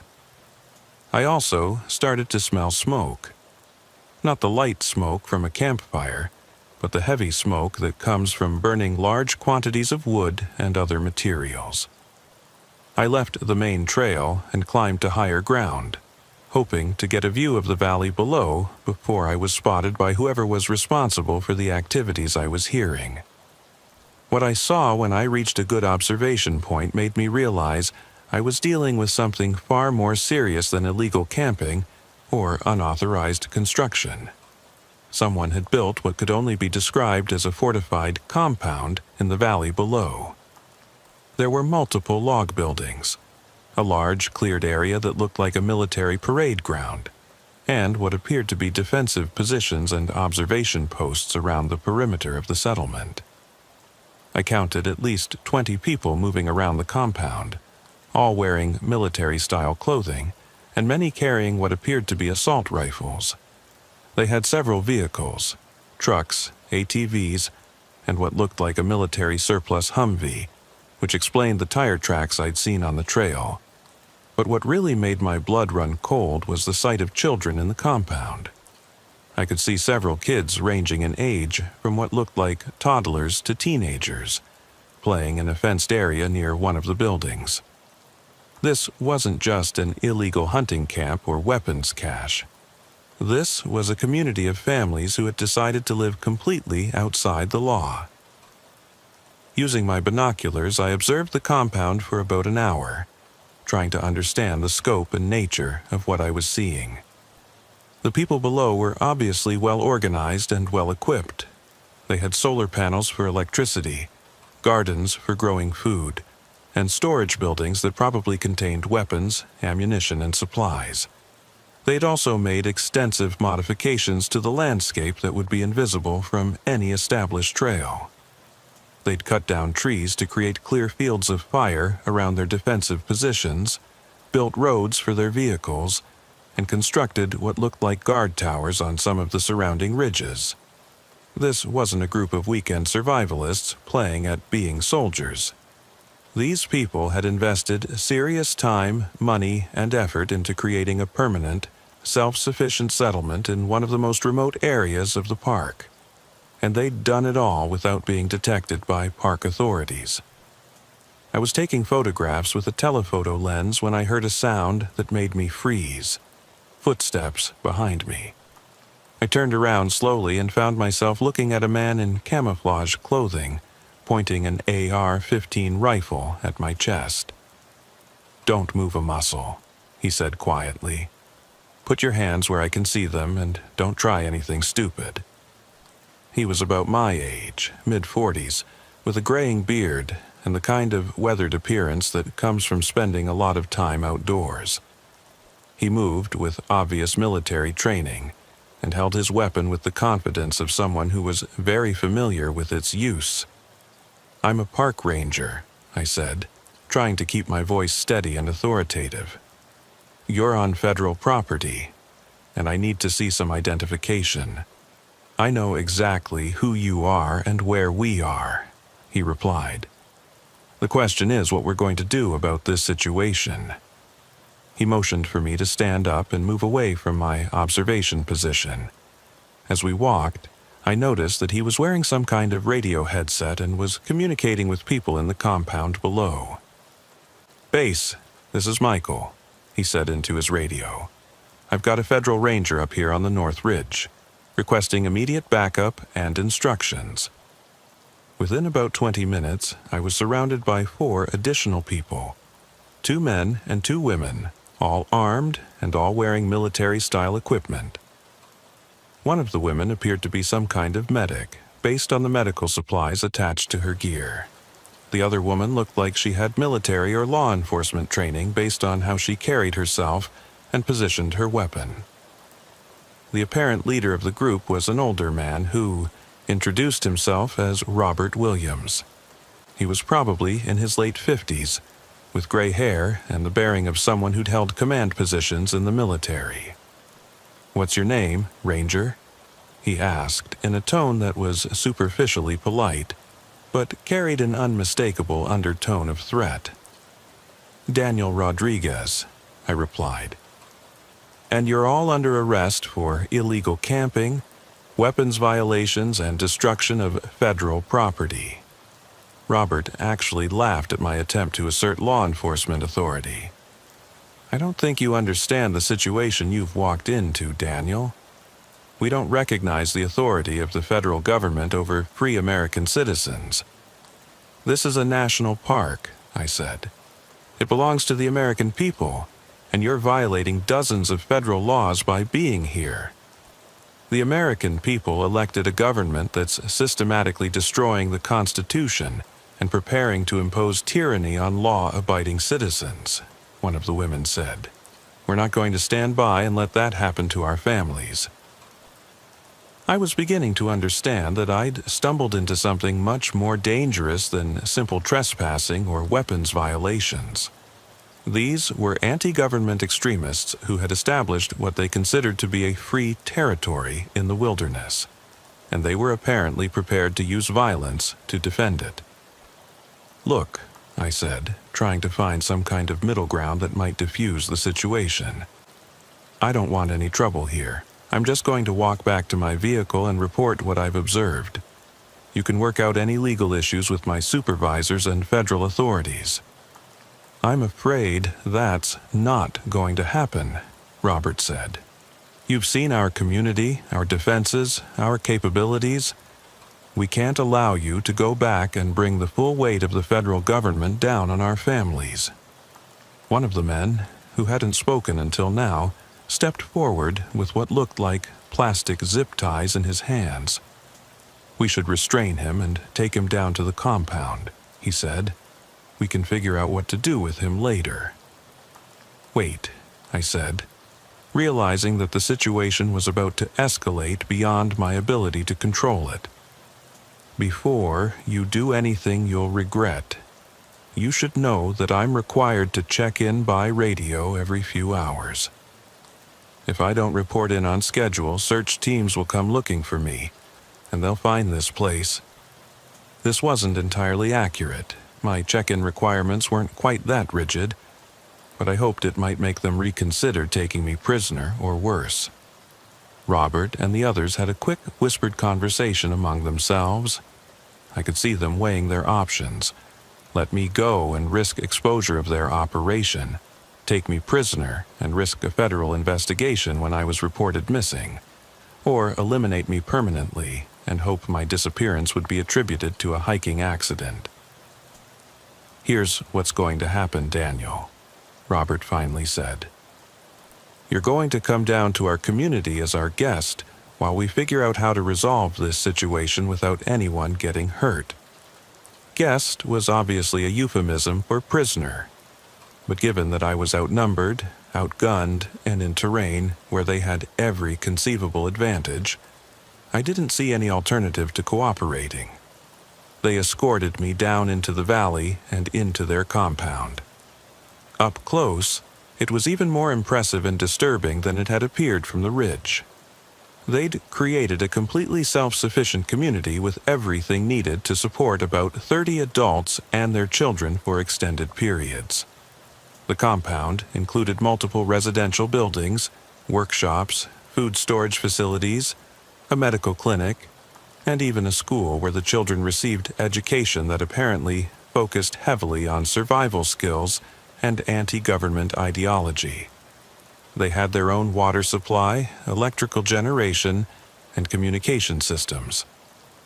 What bothered me most was seeing how the children seemed to accept the presence of weapons and military-style training as completely normal. These kids were growing up in an environment where armed confrontation with law enforcement was considered inevitable and necessary. They put me in a small building that had obviously been constructed specifically as a holding cell or jail. It had bars on the single window, a heavy door that locked from the outside, and minimal furnishing consisting of a cot, a bucket, and a small table. Over the next several hours, I was visited by various members of the group who wanted to question me about Park Service operations and law enforcement procedures. They asked detailed questions about ranger patrol schedules, communication protocols, response times for backup, and the types of equipment and weapons that park rangers carry. From these conversations, I learned that the group had been living in the park for almost 2 years. They'd started with just a few families, but had grown to include nearly 40 adults and children. They considered themselves to be preparing for what they called the Second American Revolution, when patriots would be forced to take up arms against a tyrannical federal government. Robert Williams, the apparent leader, had been a career Army officer before retiring and becoming convinced that the federal government was planning to confiscate private firearms and impose martial law. He'd used his military connections and knowledge to recruit like-minded individuals and establish what he called liberty communities in remote wilderness areas. The group had an elaborate ideology that portrayed federal agencies, environmental regulations, and gun control measures as part of a coordinated attack on constitutional rights. They saw themselves as modern-day patriots preparing to defend America against what they believed was an illegitimate government. On my second day as their prisoner, Robert came to my cell for what he described as a serious conversation about our mutual problem. "Daniel," he said, "my people are very concerned about the security risk you represent. Some of them believe we should eliminate you permanently to protect our families and our mission." "I'm just a park ranger doing my job," I replied. "If you release me unharmed, I'll recommend that the Park Service work with you to find some kind of legal resolution to this situation." "We both know that's not going to happen," he said. "The federal government doesn't negotiate with groups like ours. They'll send in tactical teams and try to destroy everything we've built here." He was probably right about that. An armed anti-government group living illegally in a national park was exactly the kind of situation that would result in a major federal law enforcement response involving multiple agencies and military-style tactics. "However," he continued, "I think there might be a solution that works for everyone involved. What if you simply disappeared? Not killed necessarily, just vanished without a trace. Hiking accidents happen all the time in remote wilderness areas." I understood what he was proposing. Cooperate with staging my own disappearance to cover up their operation, or be killed for real to eliminate the security threat I represented. "I need time to think about your proposal," I said, stalling for time while I tried to figure out if there was any way to escape or signal for help. "You have until tomorrow morning to give me your decision," he replied.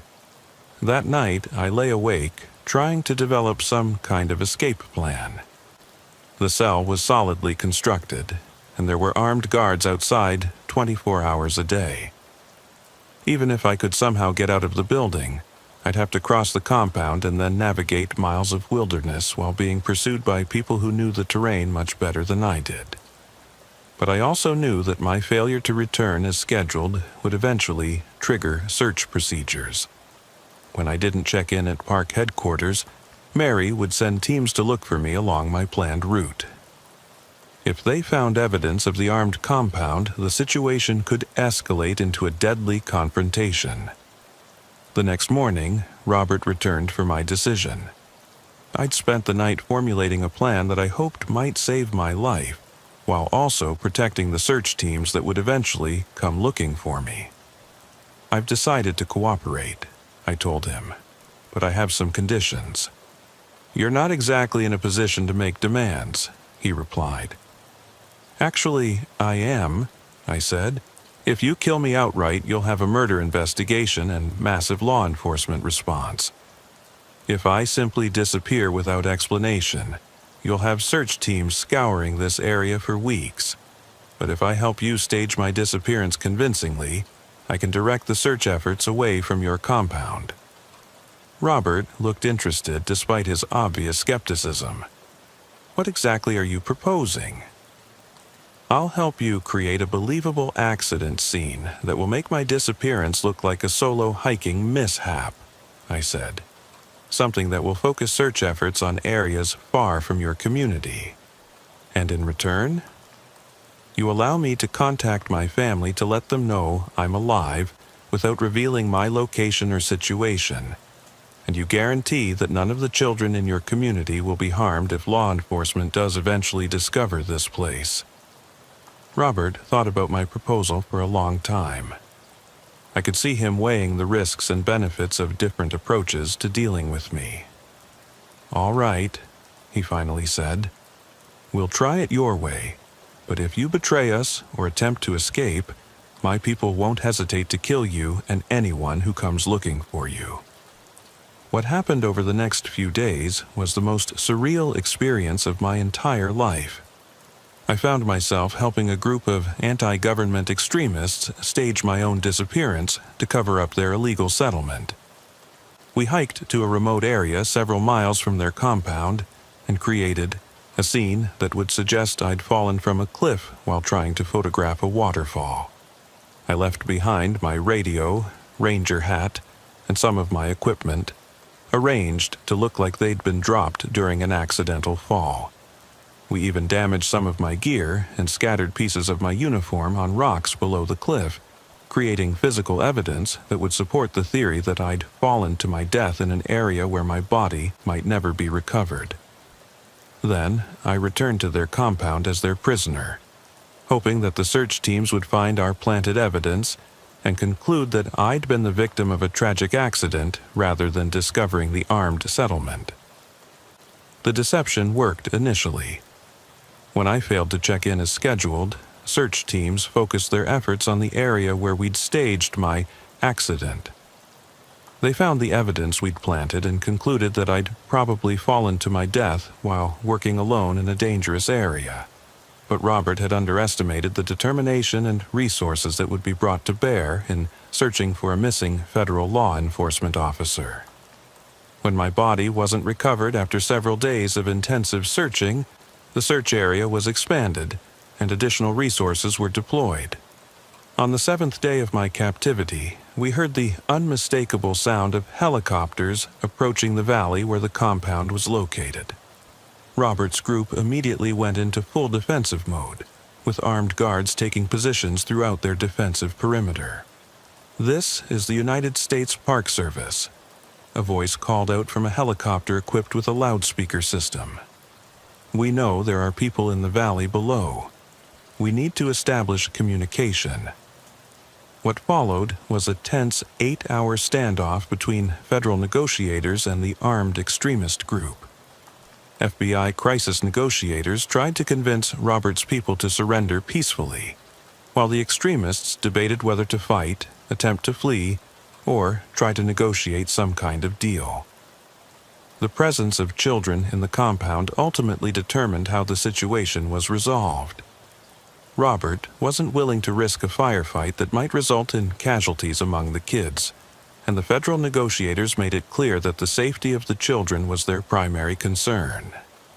After hours of difficult negotiations conducted via radio and loudspeaker, the group agreed to surrender in exchange for guarantees that the children would be placed with relatives rather than entering the foster care system, and that all adults would have opportunities to explain their political beliefs during legal proceedings. I was released unharmed, though I spent several days in the hospital being treated for dehydration, minor injuries, and the psychological effects of being held captive by people who had threatened to kill me. The members of Robert's anti-government group were arrested on a variety of federal charges, including kidnapping a federal officer, illegal weapons possession, destruction of federal property, conspiracy, and various violations of federal land use regulations. The compound was completely dismantled over the following weeks, and the area was restored as much as possible to its natural condition. However, the environmental damage from 2 years of unauthorized construction and occupation was extensive, and will take many years to fully heal. Robert Williams and several other leaders of the group received prison sentences ranging from 12 to 20 years. Some of the rank-and-file members received shorter sentences in exchange for cooperating with ongoing investigations into similar groups operating in other locations. The children were indeed placed with family members who weren't involved in the extremist activities, though several required extensive counseling to help them adjust to life outside the militaristic environment where they'd been raised. The experience fundamentally changed how I approach my job as a park ranger and my understanding of the potential threats that exist in remote wilderness areas. I'm much more cautious about working alone in backcountry areas, and I pay closer attention to reports of unusual activities or unauthorized access to remote locations. I also have a much deeper appreciation for how easily our national parks can become refuges for people who reject the authority of the federal government and want to establish their own societies outside the law. The vast, remote wilderness areas that make our parks so special also make them attractive to people who want to hide from law enforcement. What bothered me most about the entire experience was realizing that Robert's compound could have operated in the park for years without being detected if visitors hadn't reported unusual sounds and activities.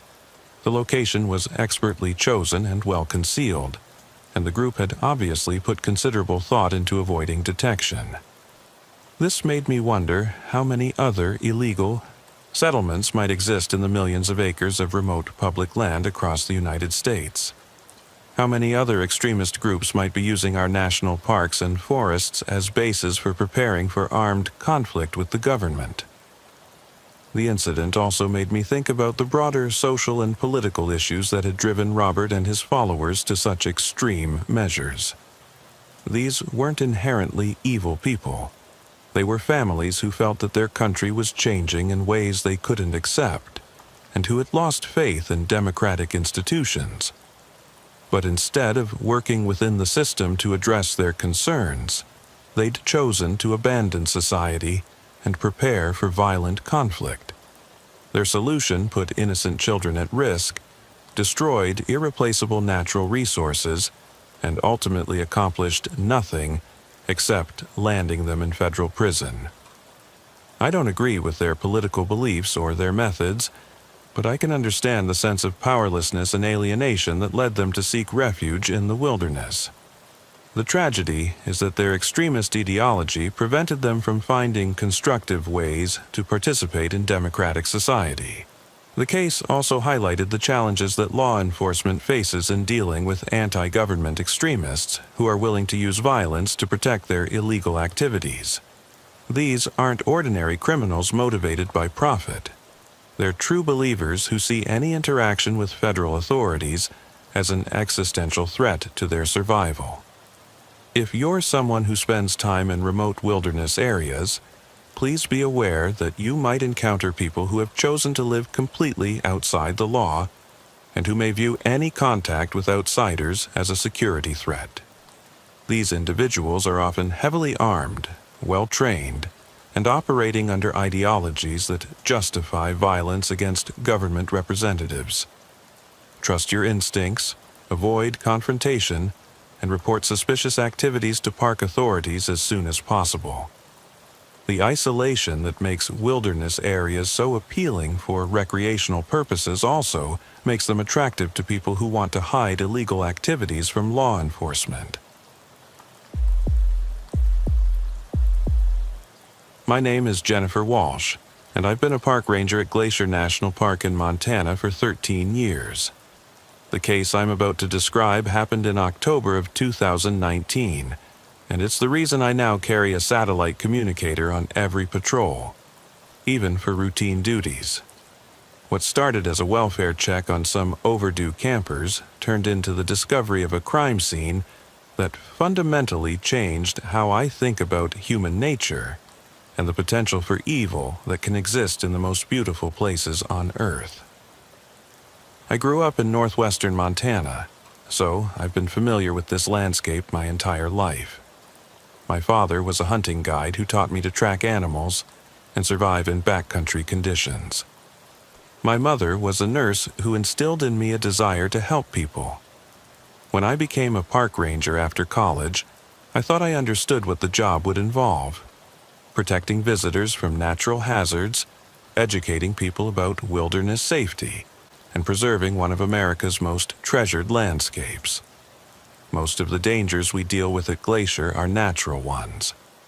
Every year, we respond to accidents involving falls from cliffs, hypothermia cases, bear encounters, and hikers who get lost in areas where a wrong turn can mean the difference between life and death. I never imagined that some of the most disturbing cases I'd handle would involve crimes committed by human beings against other human beings. It started on a Friday afternoon in mid-October when I got a call from our dispatch center. A woman named Barbara Mitchell had contacted the park because her sister's family hadn't returned from their planned camping trip and weren't answering their cell phones. The family, Susan Mitchell, her husband Charles, and their 2 teenage children, Michael and Patricia, had been due back that morning but hadn't shown up at home or contacted anyone. They're extremely reliable people, Barbara told me when I called her back for more details. Susan always calls me the minute they get home from any trip. Something's definitely wrong. The Mitchell family had reserved a backcountry campsite at Lake McDonald for 4 nights. According to Barbara, they were experienced campers who'd been visiting Glacier for over 12 years, always staying in the same general area and following very predictable routines.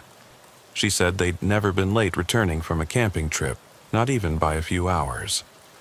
I drove out to the Lake McDonald area that afternoon and hiked the 3 miles to their reserved campsite to see if they'd simply decided to extend their stay.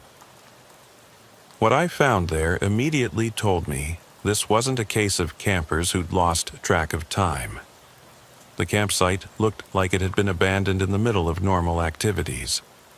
Their large family tent was still set up, but the rainfly was hanging loose and flapping in the wind.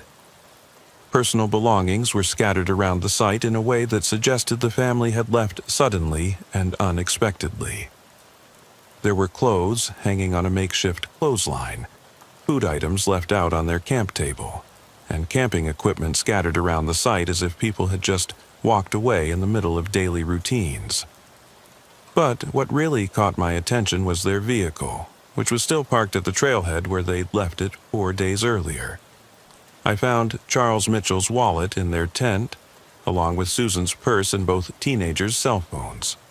Their car keys were also in the tent, which meant that whatever had happened to them, they'd left without taking any of their essential personal items. I radioed headquarters and reported what I'd found. Within 2 hours, I was joined by my supervisor, William Garcia, and 3 other rangers. We conducted a thorough search of the area around the campsite, looking for any trace of where the family might have gone. That's when Thomas Anderson made a discovery that immediately escalated the seriousness of the situation.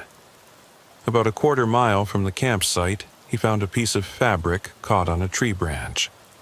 It was torn from a child's jacket, and there were several drops of what looked like dried blood on the material. "This doesn't look good," William said when we showed him the fabric. "We need to call in a full search and rescue operation immediately." Over the next 3 days, more than 40 searchers combed the wilderness around Lake McDonald. We had search dogs, helicopters when weather permitted, and teams of volunteers from the local mountain rescue organization. But despite covering hundreds of square miles of terrain, we found no additional trace of the Mitchell family. On the 4th day of the search, I was assigned to check some of the more remote areas that hadn't been thoroughly covered. I was working alone, following Avalanche Creek upstream from the lake, when I found something that made my blood run cold. Hidden under a pile of fallen logs about 4 miles from the Mitchell family's campsite, in an area that would be almost impossible to find unless you were specifically looking for it, was what appeared to be a makeshift grave. Someone had dug a shallow pit and covered it with rocks and debris, but recent rains had washed away some of the covering material. I could see what looked like human remains, and pieces of clothing that matched the descriptions we'd been given of what the Mitchell family was wearing when they disappeared. I immediately radioed for backup and secured the scene without disturbing anything that might be evidence. What the forensic team discovered over the following days was even worse than I'd feared. All 4 members of the Mitchell family had been murdered. Based on the evidence at the scene, it appeared they'd been killed somewhere else, and then their bodies had been transported to this remote location for burial. But the most horrifying discovery came when the investigators expanded their search of the burial area. Using ground-penetrating radar and cadaver dogs, they found evidence of additional graves in the surrounding area, some of which appeared to be much older than the Mitchell family's burial site. "We're looking at a serial killer," FBI Special Agent Robert Davis told our team during one of the briefings. "Someone who's been using this remote area to dispose of victims for what could be several years." The investigation revealed that the Mitchell family had probably been abducted from their campsite and killed elsewhere before being brought to the burial ground. The killer had made some effort to clean up the campsite and make it look like the family had simply packed up and left, but he'd made mistakes that led us to their bodies. Based on the evidence at the burial site, investigators believed the killer was someone who knew Glacier National Park extremely well. He'd chosen disposal locations that were expertly concealed and highly unlikely to be discovered by casual hikers or even experienced searchers. The case took an even more disturbing turn when forensic anthropologists began examining the older graves. They found skeletal remains representing at least 8 other individuals, indicating that this killer had been operating in the area for possibly 5 years or more. The FBI brought in additional resources and began a systematic investigation of all missing person cases in the Glacier area going back 15 years. What they discovered was a disturbing pattern of disappearances that had previously been attributed to hiking accidents or people getting lost in the wilderness. Most of the victims were families or small groups who were camping in remote backcountry areas. They'd simply vanished without a trace, leaving behind no evidence of what had happened to them. When investigators re-examined these cold cases with the knowledge that a serial killer was operating in the area, a clear pattern emerged.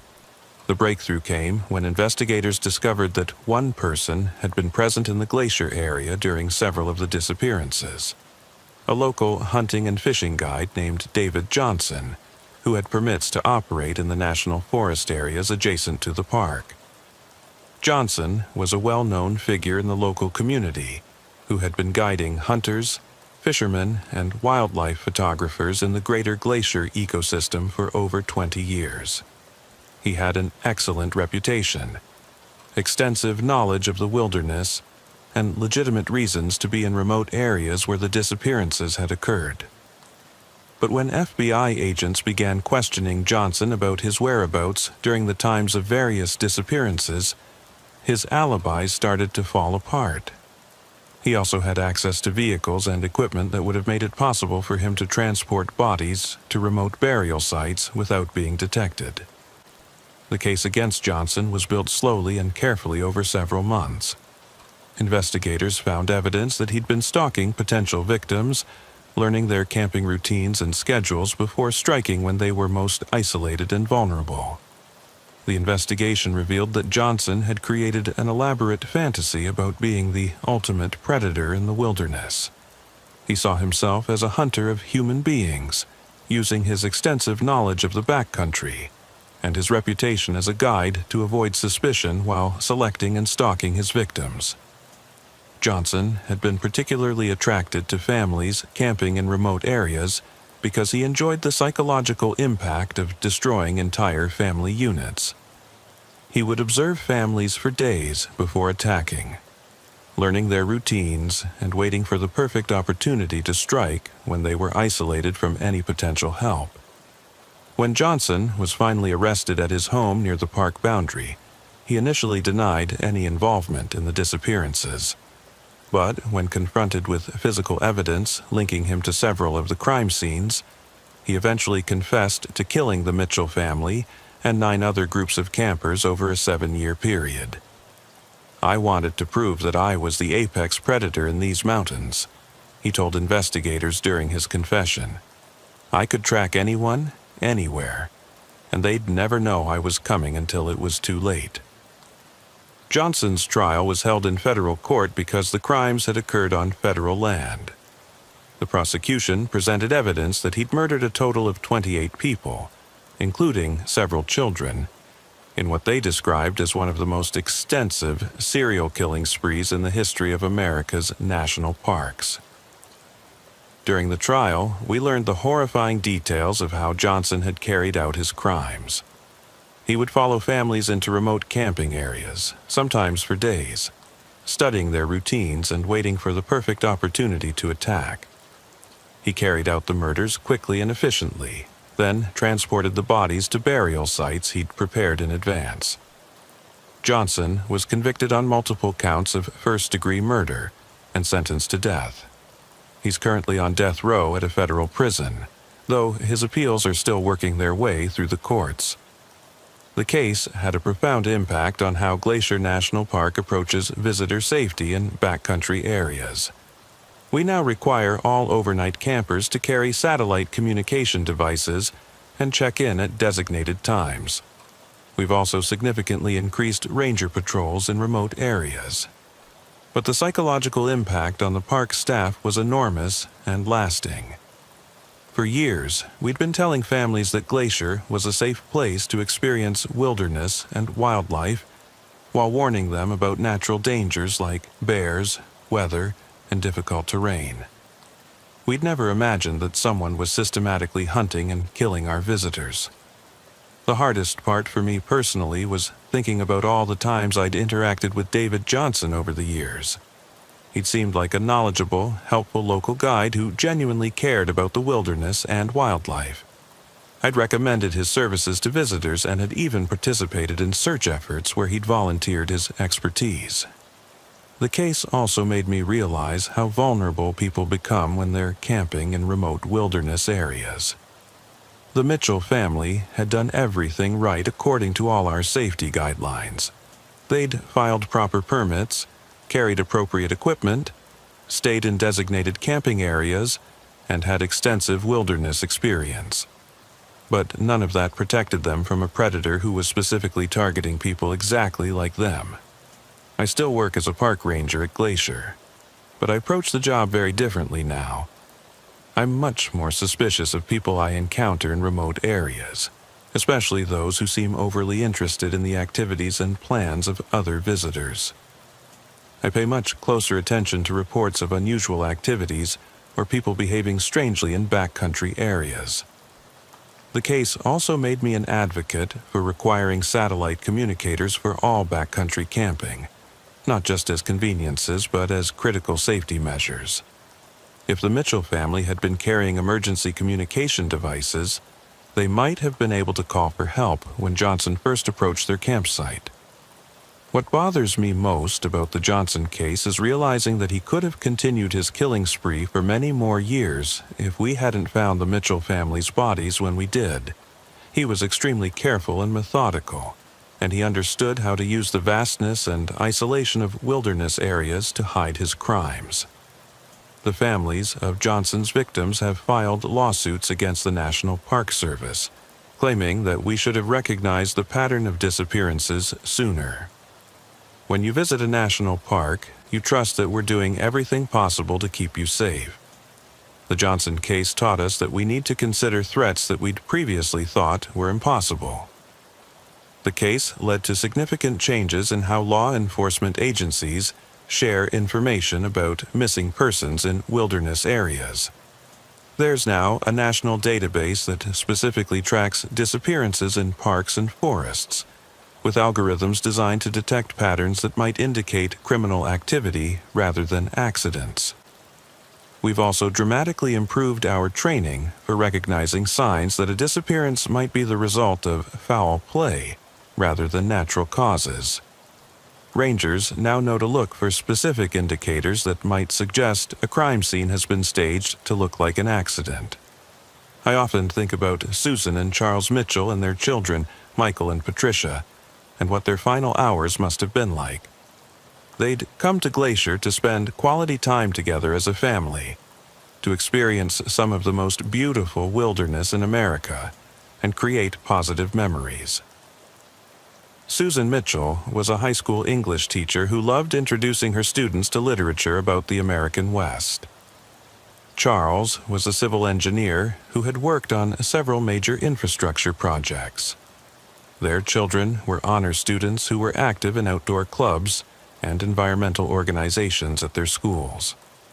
They were good people who didn't deserve what happened to them, but their deaths weren't meaningless if they help us protect other families from similar fates. The investigation into their murders led to the capture of a serial killer who might have continued murdering innocent visitors for years. The investigation also revealed that Johnson had been escalating his crimes over time. His early victims had been solo hikers or couples, but he'd gradually moved on to targeting larger groups and families with children. If we hadn't caught him when we did, there's no telling how many more people he might have killed.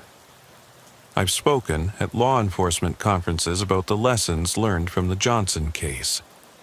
The goal is to help other rangers and police officers recognize similar patterns before they result in multiple victims. Every time I tell this story, I hope it might prevent another family from experiencing the tragedy that befell the Mitchells. I want to emphasize that cases like the Johnson murders are extremely rare. Millions of people visit Glacier and other national parks every year, and the vast majority have safe, enjoyable experiences. The statistical chances of encountering a serial killer in the wilderness remain infinitesimally small. But they're not zero, and that's something that both park visitors and law enforcement personnel need to acknowledge and prepare for. We can't let fear keep us out of the wilderness, but we need to be smart and realistic about the full range of potential dangers. If you're planning a backcountry camping trip, please take the time to file detailed itineraries with both park authorities and trusted family members. Carry satellite communication devices or personal locator beacons, especially if you're traveling in areas without cell phone coverage. Stay aware of your surroundings and trust your instincts if something doesn't feel right. And if you're a parent planning to take children into remote wilderness areas, have age-appropriate conversations with them about safety procedures and what to do if they encounter strangers in the backcountry. Most people you'll meet on trails are fellow outdoor enthusiasts who pose no threat, but children should understand the importance of staying close to family.